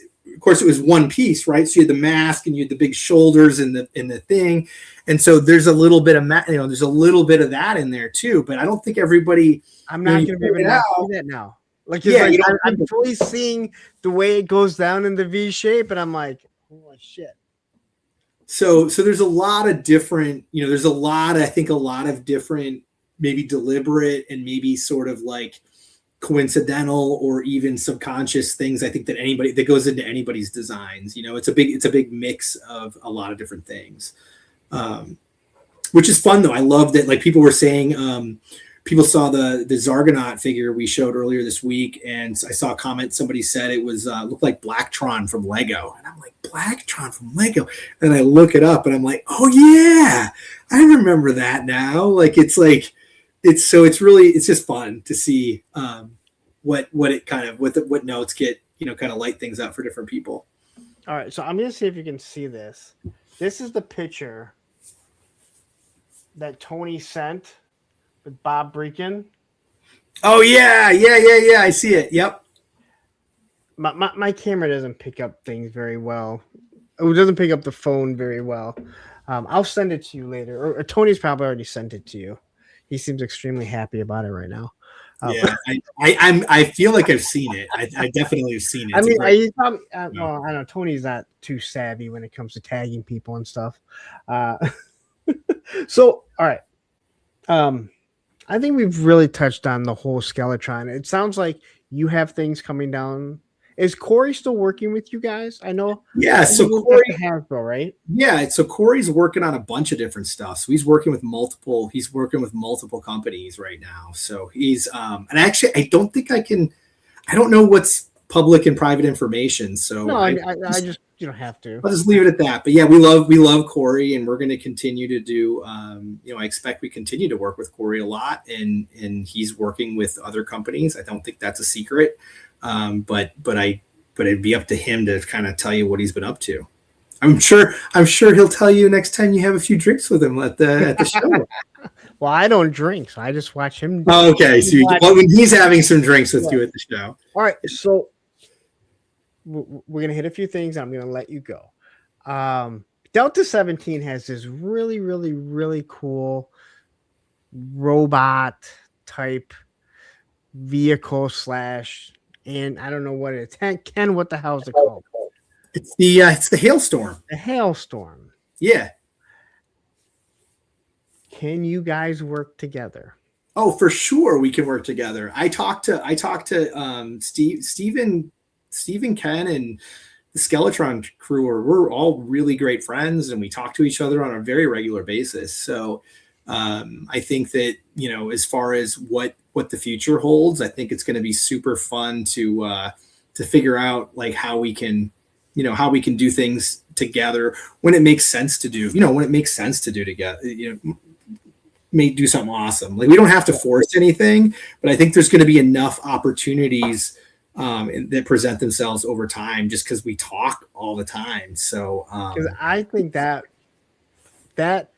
repainted in a Skeletron color with maybe that Skeletron or Roboskull, whatever it is, like face head sculpt on it, and how maybe even scale up to a 6-inch size, I think would look awesome. I think it would look awesome in the Roboskull colors, and I know how much pride he takes in his stuff, and so you don't want to take away from what he did, but I think that is the perfect crossover. Just like when I look at, and I didn't realize it at first, but when you look at the Skeletron O-ring figure, and then you look at I forget which one is the one that costs that long, but I forget the name of it. Ghost. I have it downstairs. Yeah, he's right here. Yeah, like you can see what is reuse. Yep. The paint is. And same, the Yeti is the exact same. It has a different overlay and a different head sculpt, so it makes it look different. This is all that companies do. I don't want to say all the companies do, but again, you can look at Classified and you can be like, oh, well, again, they have $1 billion. Well, they don't have $1 billion budget, but they have a bigger budget than anyone else. So many of those bucks are the same. You look at Operation Monster Force, like you're going to reuse the buck numerous times. It's how you can change certain things to make it look like it's not the exact same figure. So yeah, absolutely. And I think it's interesting you bring that up, because one of the things that one of the reasons that the Yeti figure is again using some of those parts is because those are the parts that are available. So we're waiting for our, Longbow's waiting for these tooling projects to complete still, and I'm still, so we're waiting for these additional things to come online and become available. So part of it is use what you've got. Yeah. And so there's a lot more tooling that we're just waiting on at this point. And so there's going to be a big library, but it's been slow to come to fruition, but it's definitely coming. And then there's a lot of, Delta 17's got an amazing amount of tooling to access. You got Operation Recall that's just firing up right now. So there's all kinds of O-ring awesomeness on the way. Tony says, I sent the pic to Ben, but he's not accepted my request. My request. Did he send it like during this? Did he send it during while I've been talking to you? Yeah, he sent it right now. I will say this, after, again, I've waited a long time for the pre-order or the backing for the little bit of Kickstarters I did for Operation Recall, for Call Sign Longbow, we waited a long time for you guys. And I remember talking to Troy in 24, and I said, I gotta say this, like the thing that Skeletron has done is we waited, but they've said, hey, we're not gonna wait for everything to be done. We're gonna ship it out as we get it. So you guys don't feel like, hey, you're just sitting on our money. Right. But after some of the required and actually sitting with John and Troy and talking, and I didn't talk to them together, I talked to them at different times. You have such a different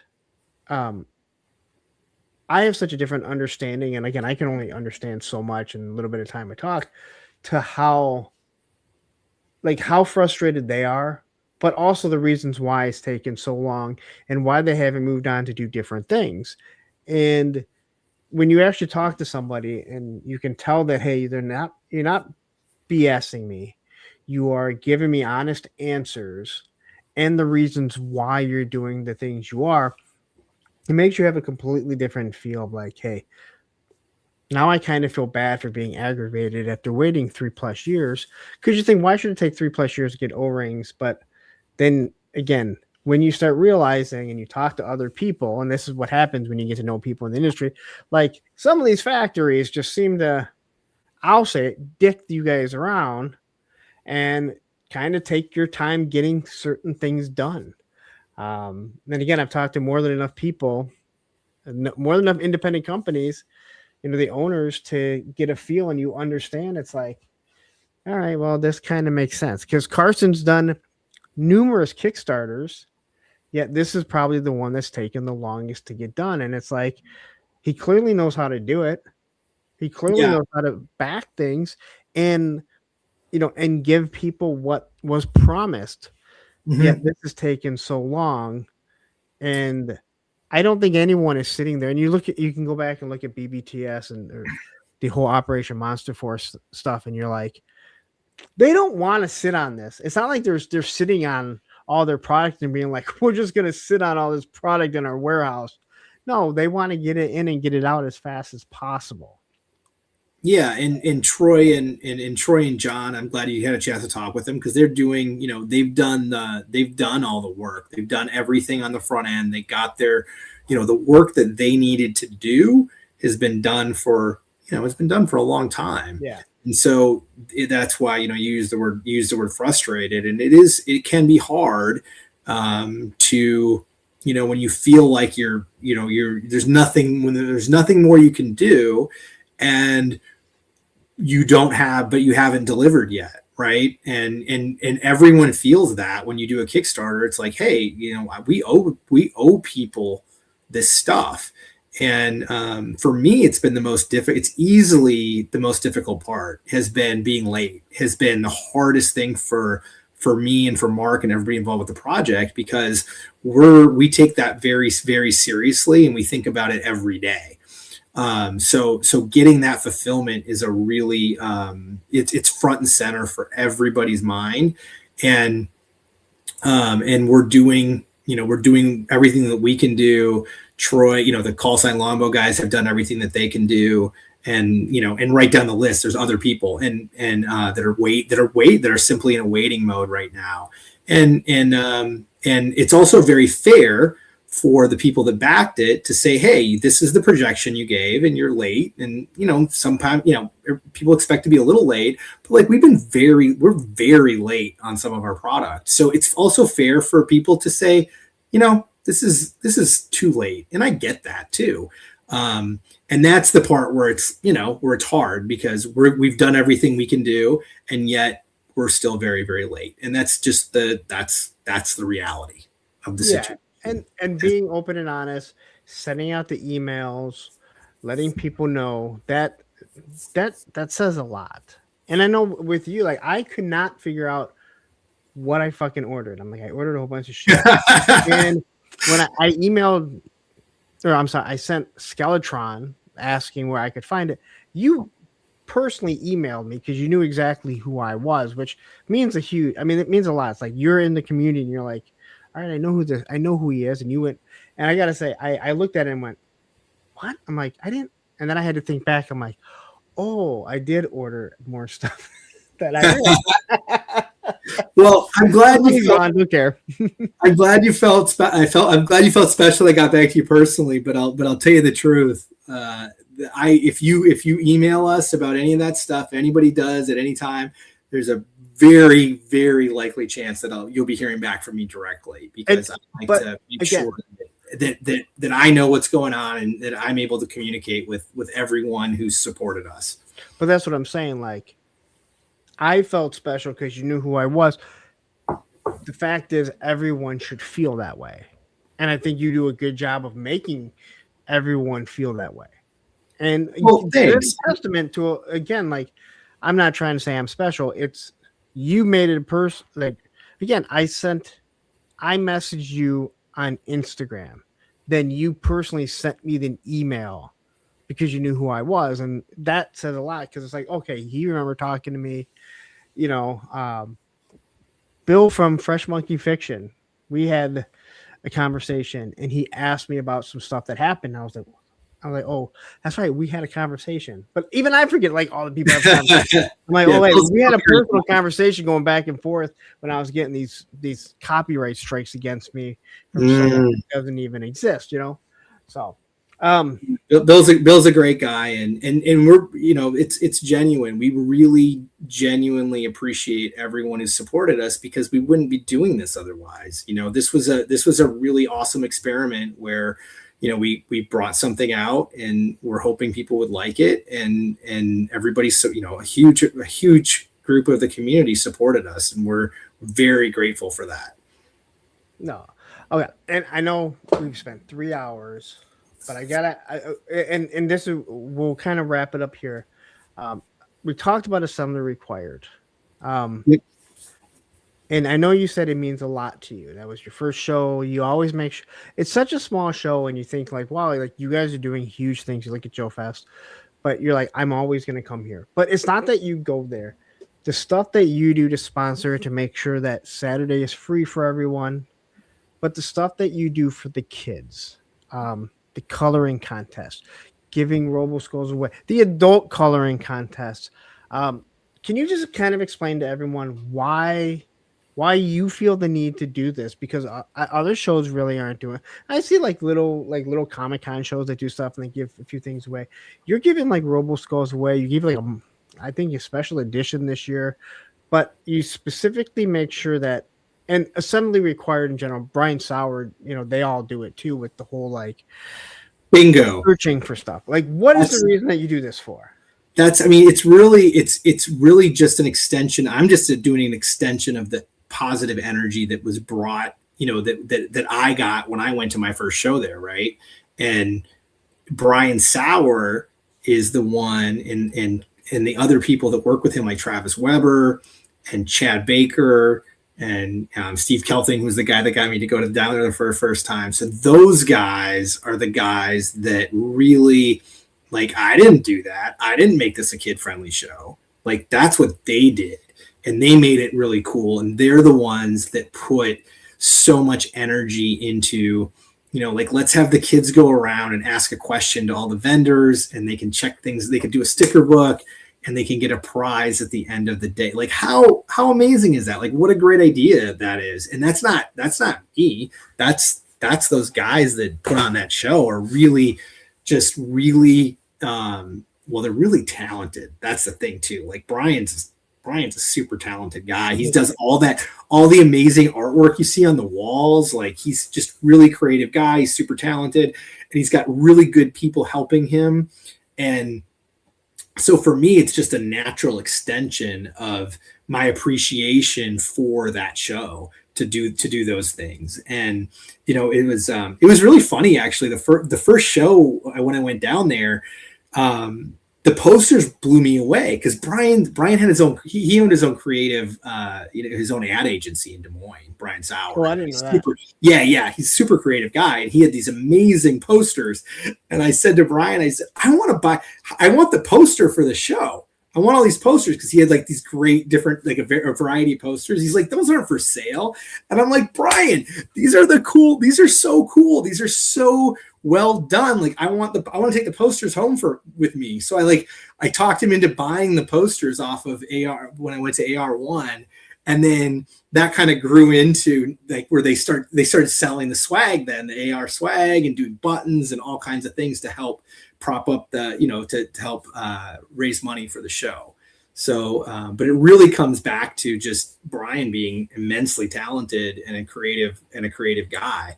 And then, yeah, I'm super appreciative of that, because I wouldn't, we all look at like, different, sliding doors, but if I hadn't gone down to AR, I wouldn't be here talking to you now. Right. It's all those decisions that get made and things that happen along the way that kind of lead you anywhere in life.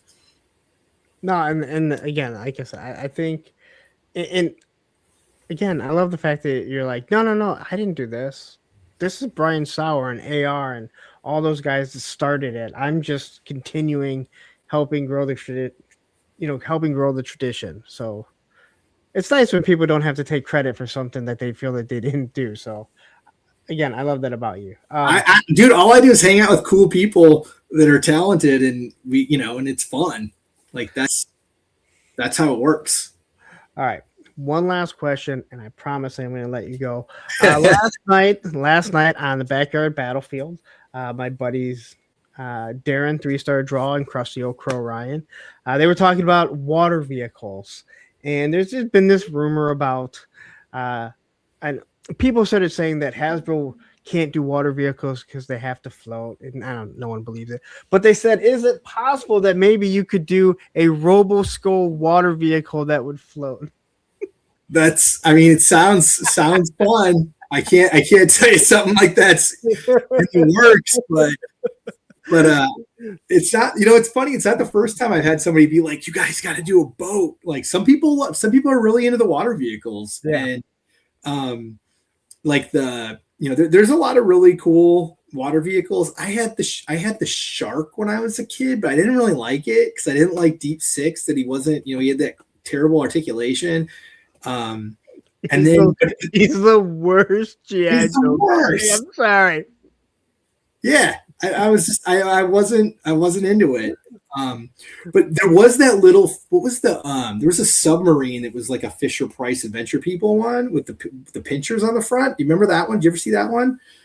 No, I think I know. It's awesome. Like that one I love. That one's was like a bath time. The Adventure People, I had the blue and white boat that had the wheel on the bottom, and then it came with the yellow like skim vehicle. Oh, did the blue and white boat have like a vac metal like radar thing on top of it that spun around? Mine did not, or maybe at one time it did. One time it did. I don't remember. It was like a fishing boat. I love it, man. Like, and it's not that expensive. I need to go on eBay and order one. But it also came with like this little yellow.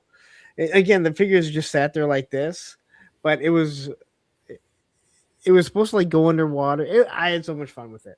Yeah, that stuff's great. And we got people asking about like if it came with the octopus. I don't know, because that stuff I played with at my grandmother's house. So I never actually had it. Like I never got it myself. Let's see here. Yeah, Dreadnought Ryan saying that was the best underwater toy. The submarine octopus came with the octopus. Okay. But there's a lot of. I'll stuff. look that one up. I'm gonna have to pick one of those up. No, Darren he's like, because we were going back and forth, because I was talking about what they were talking about last night on their show, and he's like, "Here's a question you can ask Ben. You can see if he's gonna do a water Roboskull that actually floats." Robo boat, man. Robo boat. Robo your boat right down the stream. I'm gonna let you go. Thank you so much, Ben. It's been a pleasure to meet you the few times at the couple times at Joe Fest that I have. But seriously, at AR, I'm not a person that I don't need acceptance from people. I don't need everyone to like me. That's probably why I'm not super liked. I think you've always been a very likable guy. From our point of view, Larry. So I mean, no, well, you said every Larry you know is, every Larry. But you're in. But the way you reached out, like you saw me just standing there, and you thought, like, hey, is he just sitting there by himself? Like you reached out, you saw me sitting by myself, and I don't. I love just sitting people watching by myself. I went to lunch by myself over the weekend. I I'll love leave you alone next time then. No, That's no, fine. no. I enjoy it because again, we sat down, we got to know each other, we got to talk. And but I don't feel like you would just do it for me. I feel like you would see anyone just sitting there and be like, hey, come on over here and sit and chat with us. Right. So Yeah, that to me definitely. is Definitely. doing it right.